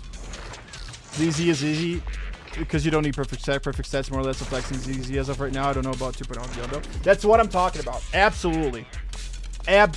So Star Rail started like this. And that's what I'm worried about. Cause Star Rail started like this. Dude, in ZZZ you can fuck around, man. And it's so fun that you can fuck around, dude. Right? And like you have the actual hard end game for the tryhards, which is the tower, right? I think Deadly Assault is still bullshit on newer players. I don't think it should, I don't think it should punish newer players as much as it does, right? But like you can still clear things without having like the necessary element DPS character, as long as the team is decently built and you're playing well, right? You're playing right. So like I really hope that ZZZ stays the way that it is, man. Right? It's what I'm saying. Like if we're gonna translate what I was talking about to ZZZ, it's like the new character from the patch that just came out, right? Should be able to clear like the critical node in like 30-40 seconds, right? Because it's the new character, man, right? Like it's supposed to be strong, whatever. Like people like it, shit. That's okay, right? But you need to let people who don't have that character, but they have a viable team, be also able to clear that end game in like 3-4 minutes, right? Like at least the minimum amount that you need, you know? And without needing like insane amounts of investment, right? Which is it's just not fun to do, man. Right? And that's the way that the game is right now, and that's good.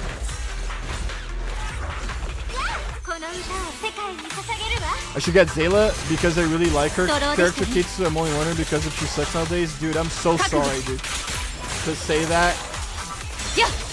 But Zayla is literally the worst DPS in the game. She was built around game mechanics that really don't exist anymore. Right? I'm really sorry to say that, man. I really like Zayla too. Dude, Zayla she's a main character in Honkai Impact 3rd, bro. She's huge there. So I was very hyped when I got her in Star Rail, man. And she worked really well for the time that she was out, you know?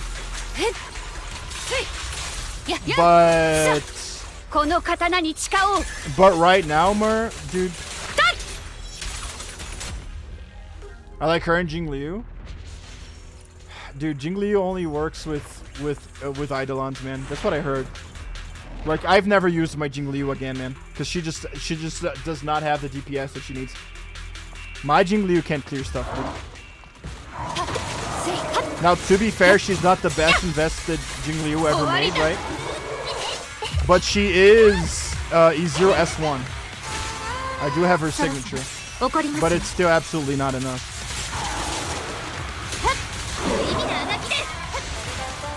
So you're gonna have to build your Jingliu better than mine, man, if you want to make use of her.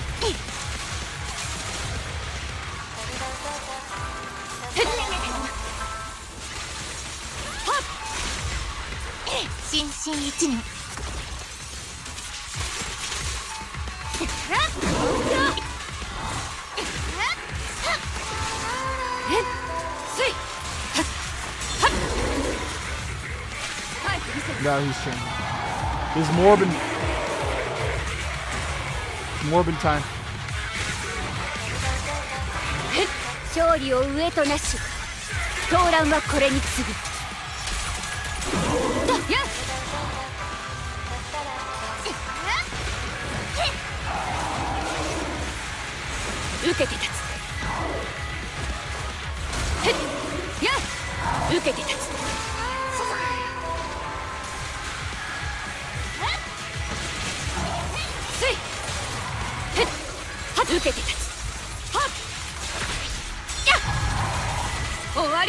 Da. Kamen Rider Mach. That's a new one, isn't it? Like relatively new. Kamen Rider Mach. I don't remember it. I don't remember it from Decade, so it should be like it should not be Heiwa. 2014. Okay, that's 10 years ago. But that's after the Decade era, right? Okay, so my Fugui just got 86.4 effect resist. I don't know if that's too much, but like if your other subsets for Fugui are fine, then having 86.4 effect resist, it's alright, right? Sidekick from Drive? Oh, he's a sidekick from Drive. I do remember Drive. You really need a heal, man. Like, look at our Miyabi, dude. Our Asta can ult. That's fine. Oh, effect hit rate. How much does she need? What's her cap?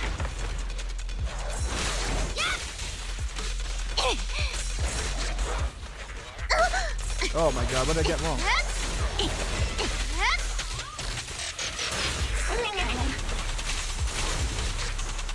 I forgot to Asta the team.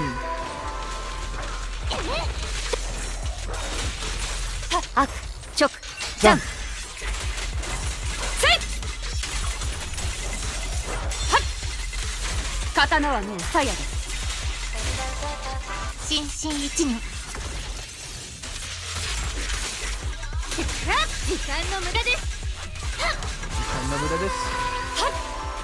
Oh, she already frostburned. I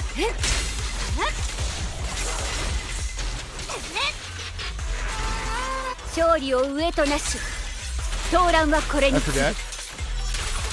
No, it's simple, man. Just if you're overcapping it, then you might be able to change one of your relics to just something that has less effect hit rate and more break effect, probably, right? She probably needs a lot of break effect. Probably one here. We want this.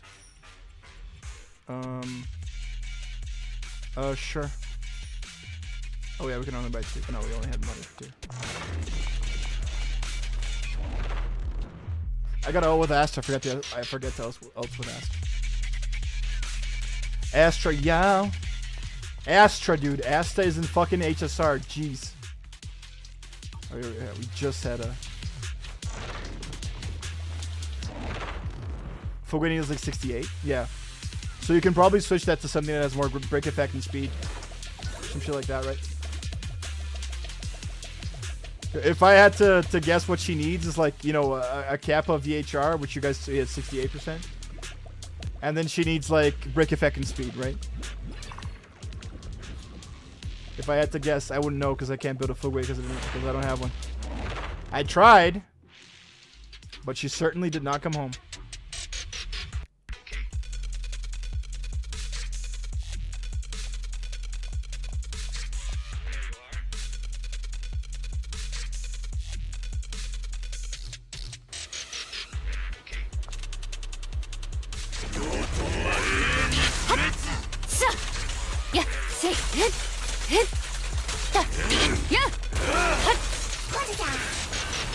Oh, I need to overcast, I forgot. Again. There we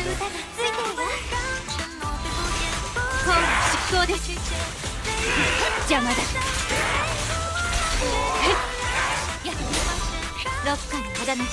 149. Should be good, right?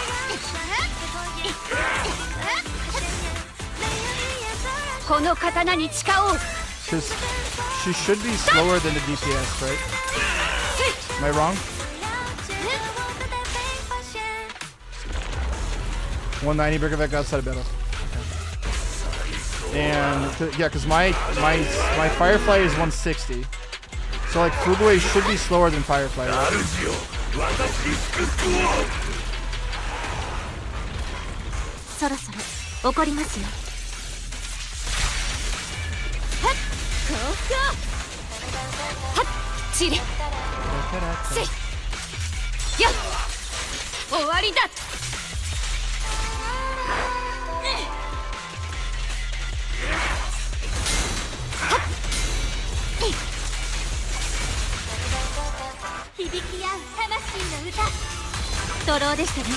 And 4161. So she can go hyper speed.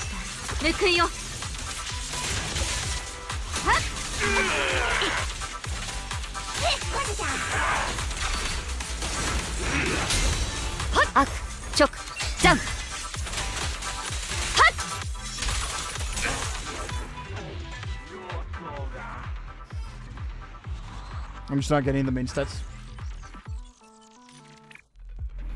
Oh, I still need to change sets. Oh, okay.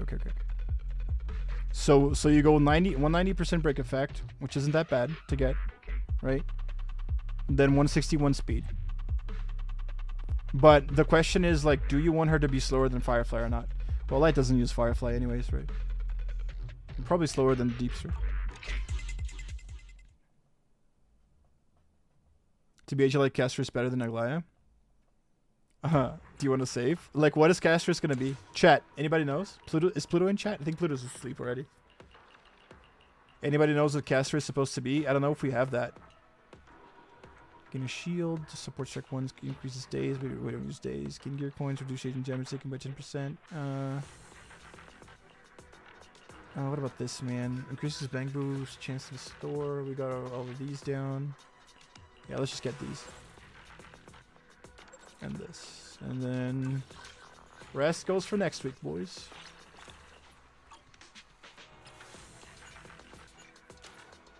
Oh my god. Yeah, we're gonna roll on all over here, dudes. Because those are good for Evelyn. Just, you know, Woodpecker Electro is good for Evelyn.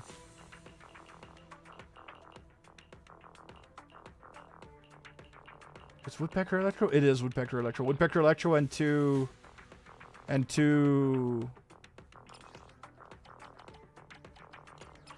Branch and Blade songs. Yeah. We'll check it out what we got later. I don't think it matters. Oh, whether she's faster or not? Okay, that's actually really good. It's really good that you have a character that you don't need a fucking speed tune, man. Just saying. Because it's a fucking pain in the ass. Would I replace speed boost for attack now?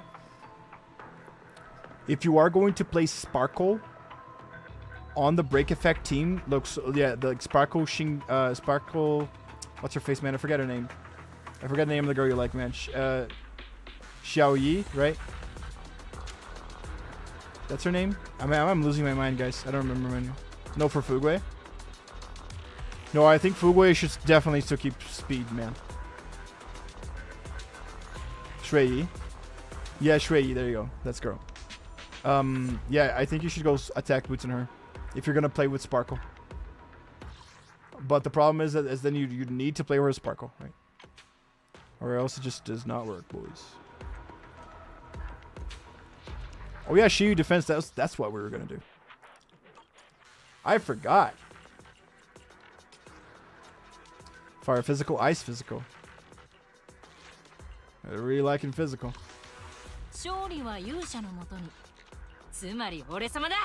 Fire physical here, then ice physical.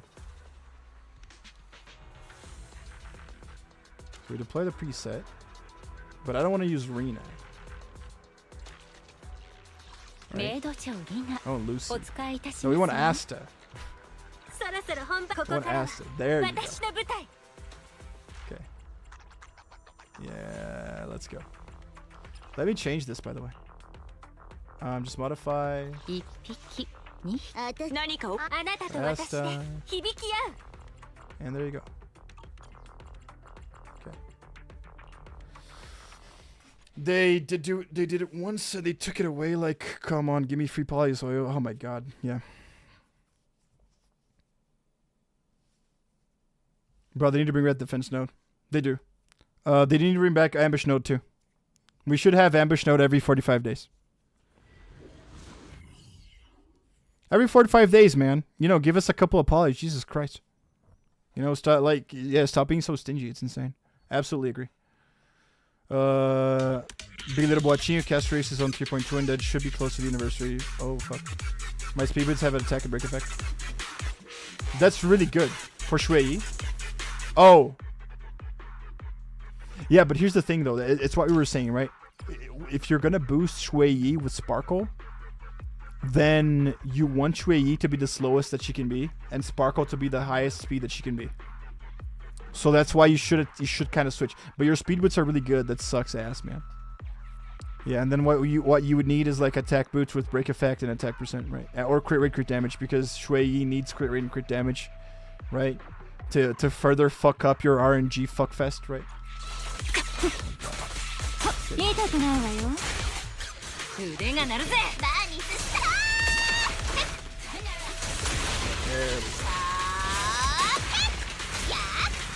This one, but that's okay.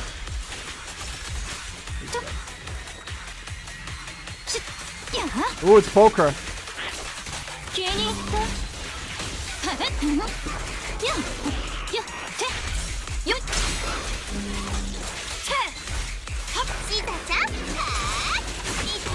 I don't give a shit, Polkra. I got a shield.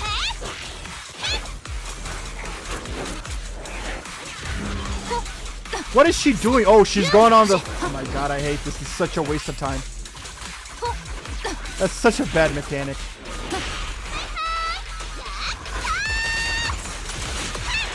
Oops.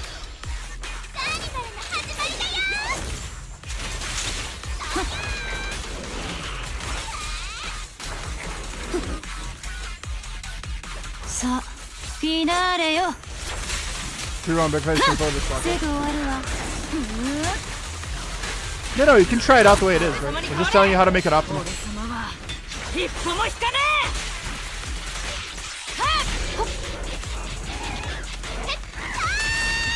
Ooh, got both of them. Perfect.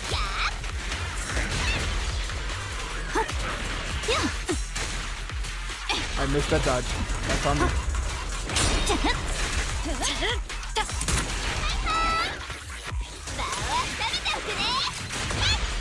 Taking too fucking long. I blame the Polkra. Gonna replace with my Sparkle, increase Shui crit damage. Good plan.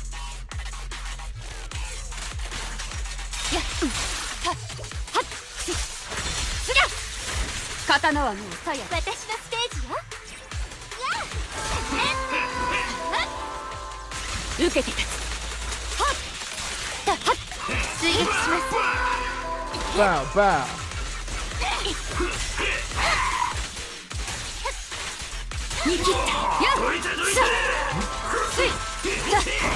Please hit both.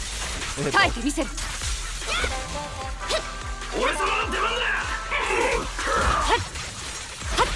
攻撃特攻。無意味なあがきです。この気を逃さこの刀に誓おう。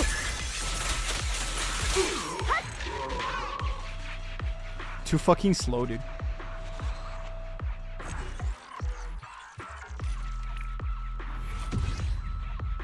Gonna have to start to make my characters better again, man. This is electric ice ether. Okay. You swap. And then over here, man. Let me think. So the other one's ice ether, right? So we're gonna make the other one really easy. Yeah. Let's just reset this. So it's electric ice ether, right?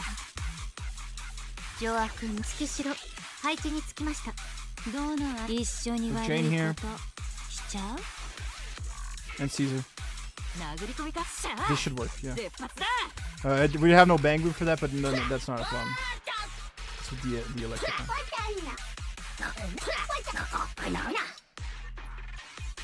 And then here, man, it was ice ether, right? Yeah, this is okay. Test it out, MOC7. Yeah, go ahead, dude. That's good. Then keep going. Go as far as you can. What's the other team you're using right now? Or do you still not have two fully built teams that you can go past, like, I think it's MOC10?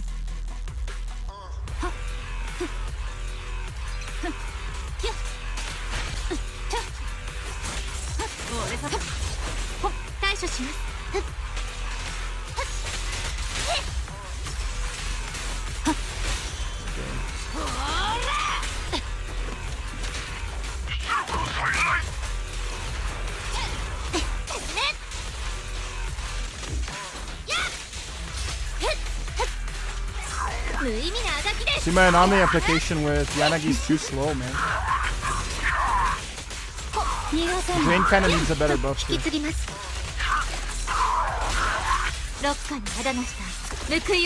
Hui, you don't need Sparkle Topaz. It works. Should work at least. Maybe it shouldn't have ulted. Yeah, because there's a new, there's a boss.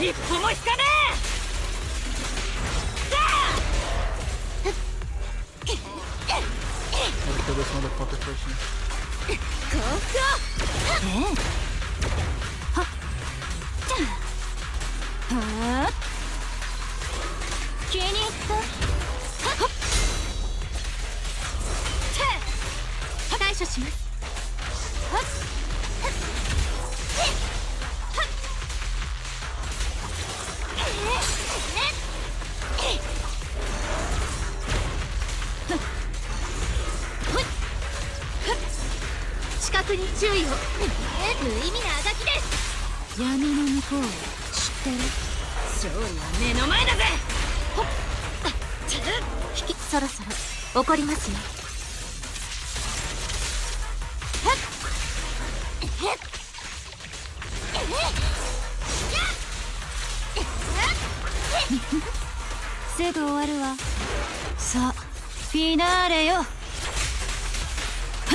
Yeah, it's not that bad.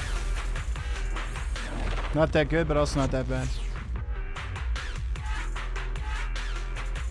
With Sparkle Shui, he has 253.6 crit damage. Yeah. That's good crit damage. That's crit damage right now.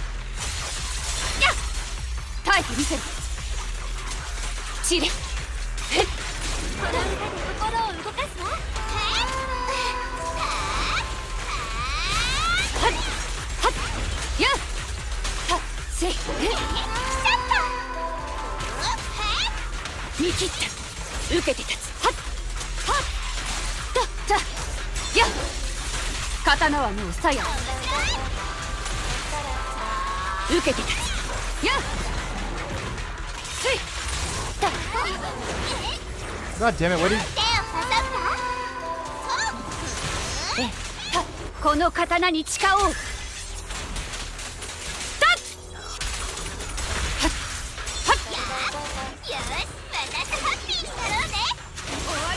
この気を逃さん。 Dude, Bernice is insane. I'm telling you. It's not my Miyabi, dude. Like, my Miyabi is decent. She's not that well built. She's really not. Anything I put Bernice in face rolls the content so fast. Like, I think Bernice is my best character, and she isn't. I don't think she even has like 400 anomaly application. Like, for real, I'm not. It's not just because I gooned to Bernice, guys. I swear.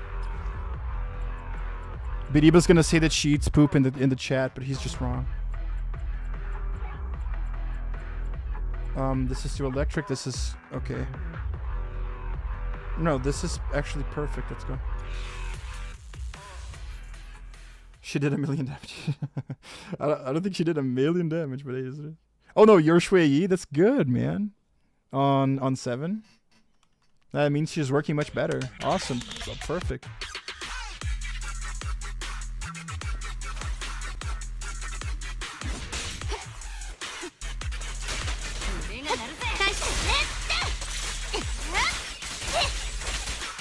Die.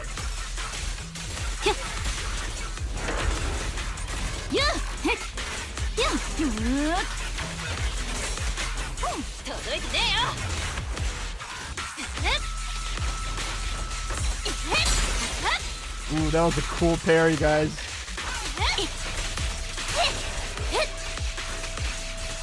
But damn, does this motherfucker have a life bar?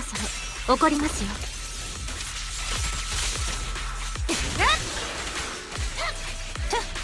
すぐ終わるわ。さあ、フィナーレよ。はっ。あら、させ。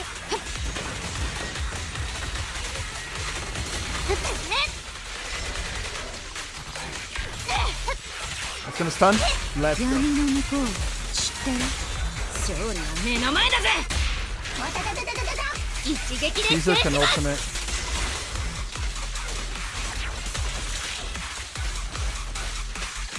Just stay on your enemy for now. 目を覚ましましたね。はっ。俺様は一歩も引かねえ。さあ。心身一如。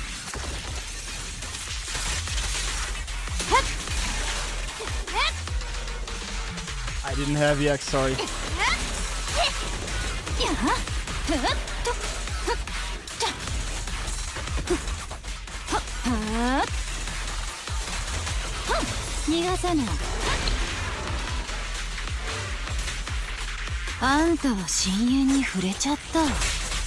Come on, we gotta do sub 8. 時間の無駄です。 We're gonna stun again. 噛まれたら痛いわよ。正面から受けてみろ。一撃で制します。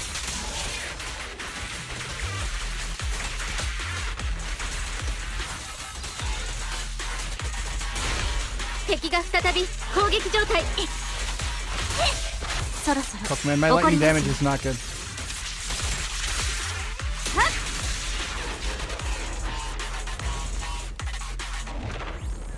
Yeah, I need it.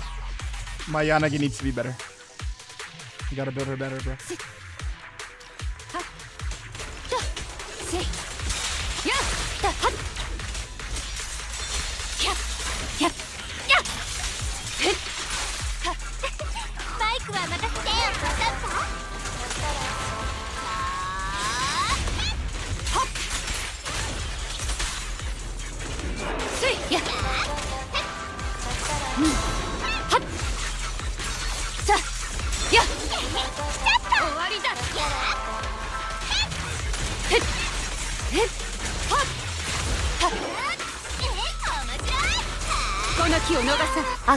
forgot I had ult. You do more damage than me.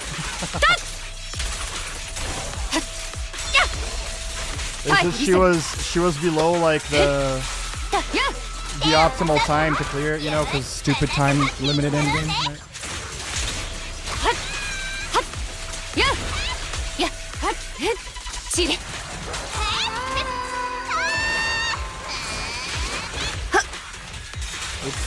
Sorry. You got too aggressive.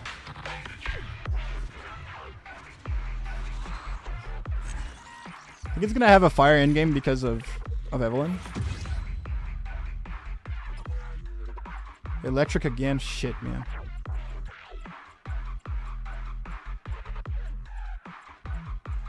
Yeah. Let's see how we do, dude. I think it should be fine. Cause like, what could you use here, dude? Like, I could use another electric character, but I don't think it works that well because of the disorder. Like, you want a disorder more, probably. Ah, this should work, man. Just gotta play. Just gotta not lose.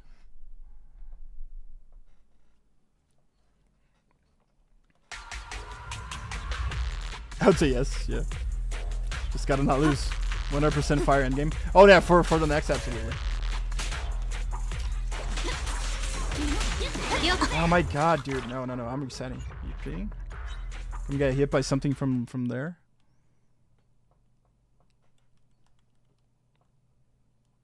Yeah, no, I thought that this endgame was gonna be fire. Because this critical node is still gonna be active when Evelyn comes out next week. That's why I thought it was still gonna be this one, right? That's gonna be a fire, but I guess not. Guess it'll be the one after that.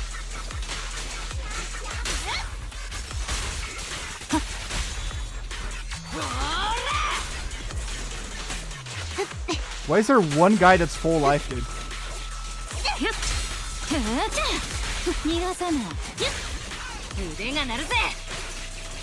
That's wastes so much time.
We're still good on time. We're good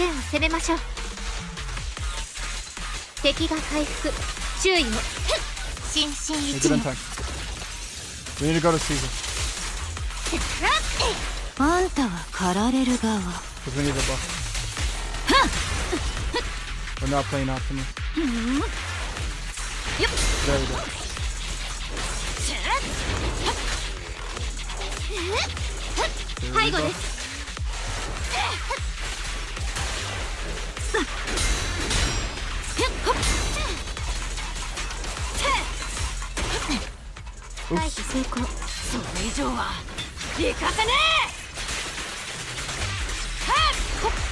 Sub 8.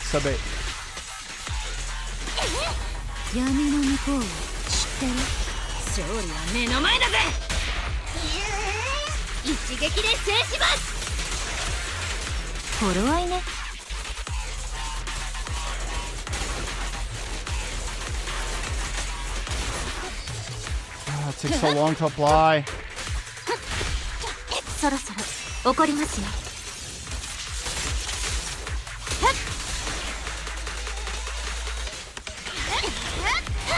By the skin of our teeth.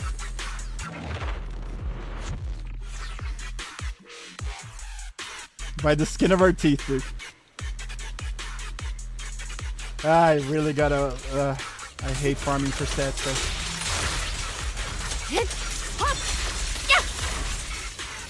刀はもう鞘だ。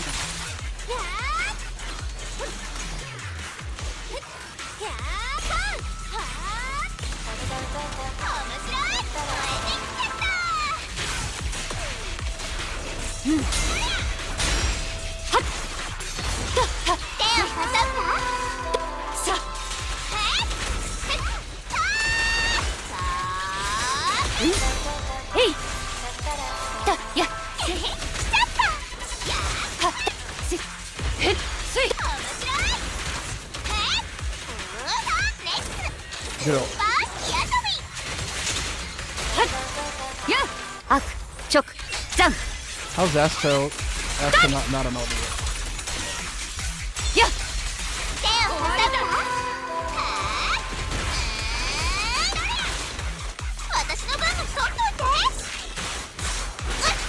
Fucking use the skill, Jesus.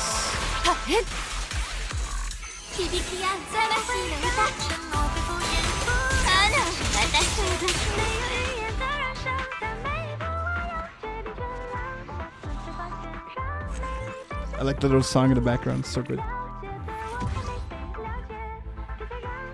329, man, bullshit, dude. You see, yeah, I really need to build Yanagi better, dude. Like, yeah, I think she's sitting at like 320 anomaly application or something, man. It was just what I got day one, right? Still captured to this day. That's alright, man. 320, yeah, 330 for like not well built Yanagi. It's okay. Hey, Ktsu, should I get rid of crit damage speed because I could get enough crit damage with Sparkle?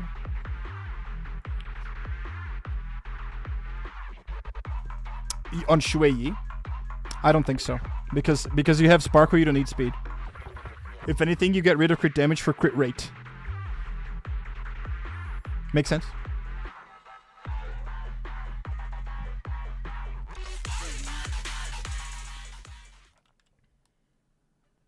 That's it. That's game, guys. That's game.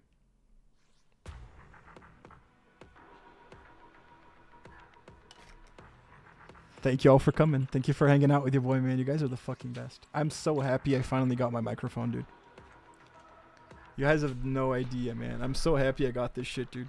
I've been working so hard to get it, like, for a long time, man.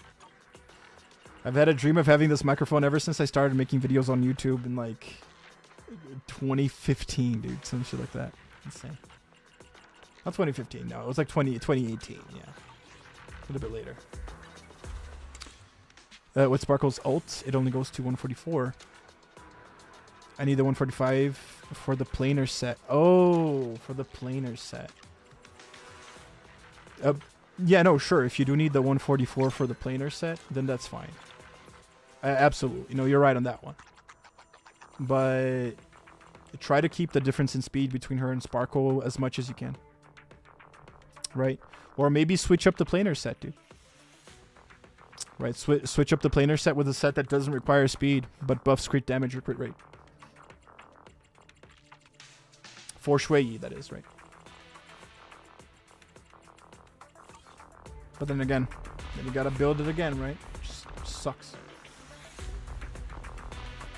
Guys, before I go, anything you guys want to ask about Evelyn? Right, I think I helped you out with the Aglaya thing. We're gonna see that tomorrow.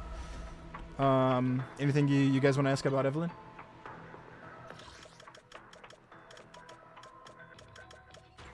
How's supposed to increase rate? Yep. That's good. Any questions on Evelyn, boys? We're good. We're good for next week. On the non-ending farm. And that's it, boys. Tomorrow we're going to... Let me think, actually. No, yeah. Tomorrow we'll pull on Aglaya, man. I'll log into Star Rail. I'll chat with you guys here. See what you guys are doing with Aglaya, right? We can talk about her in-game. What she doing, you know. I wasn't going to go for Aglaya, but now I am. Just to see how bad she gets in the future. I'm not even kidding. It's literally just to see how bad she gets in the future compared to like newer DPSs that are going to come out and have a better a more formulated opinion on how bad the power creep is gonna keep being, right? Or not. Or if they're gonna fix that shit, right? But we'll see. Today we had a really good news, man, about them trying to fix it, right? It's good. Besides that, so we'll do Aglaya tomorrow. We'll do Aglaya stuff tomorrow, man. There's one more thing that I wanted to do tomorrow that I forgot, dude. But I'll catch you guys up on Discord if I do have anything else. So we'll do Aglaya, man. Whenever we're done with Star Rail, we'll just play Weathering Waves and chill together. There's a lot of stuff I need to farm there, man. Light, if you're excited for Phoebe, dude, she's probably coming 1 week from now. And I'm excited for Phoebe too, dude. So that's our girl, man. Gotta pre-farm some shit for her, dude. And so yeah, so tomorrow we'll do HSR and we'll do a little bit of Weathering Waves. Cause like we did everything in Zenitsu Zero today, right? What it is, it's Phoebe. Our girl Phoebe, card captor Phoebe. And then on Thursday, you guys are gonna forgive me, but I want to play Pokemon again, man. The 45 win event just came out, so I want to play it with you guys on Thursday and see how far I can get with using like different decks and stuff, right? I just don't want to play. I don't want to play just Palkia. I want to talk to y'all in chat and see what decks we can use, what else we can use, right? Like what fun decks we can try out and that kind of shit. I want to try playing some Legacy Gyarados because nobody's playing Hitmonlee anymore. Like, except some fighting decks that put in, like, some Lucario decks put in a Lee and a Chan, right? But I want to see how far I can get with the Gyarados deck too, dude. I was talking to that about video today. You know, I've been playing well, I need to get back into it. No rush, dude, right? Never rush yourself or force yourself to play a game. You know, play it when you want to, right? Doesn't matter if you're gonna get behind. Fuck it, you know. But yeah, dude, if you wanna, but like I'm just saying because you were excited for Phoebe, right? And if you wanna go for her, then we gotta prepare a little bit, man. We gotta do some pre-farm. It's our thing, right? But it is what it is, guys. Thank you so much for coming. I really appreciate you guys being here. I really appreciate how positive everybody in my chat always is about me just doing variety content, just talking about Monster Hunter, right? Watching that Monster Hunter video, it was really fun. But it is what it is, man. Thank you, Light. Thank you, Bidiba. Thank you, G2, my boy. Who else? Thank you, Pluto, man, for coming, talking about the HSR thing. That was really important. That's a good news. That was a good news. What else here, dude? Thanks, Raiden, for coming. Raiden's probably here. I think he went to sleep. Maybe he left the PC open. And thank you, Orlando Hernandez Gonzalez, man. This is first time chatter here came to talk to us about Monster Hunter. Thank you so much for coming, man, and for giving your input on stuff, dude. It's fun. Who else came? Sohan came. Sohan, I hope I answered your question about Aglaya, man. I don't know if Sohan's still here, but if he is, then I hope I answered your question about Aglaya when we were talking about it with whoever Light wants to build his, right? Yeah, I think that's everybody that came in here, dude. Anybody that's in the chat, that's a friend of mine that's lurking too. I always appreciate your support. Thank you so much for coming, man. Everybody here, dude. That's it, man. We're gonna end stream right now, and I want to thank you guys for everything again. This has been your boy Ktsu, telling you good night. Stay safe, sleep well, don't spend money on gacha games. See y'all later.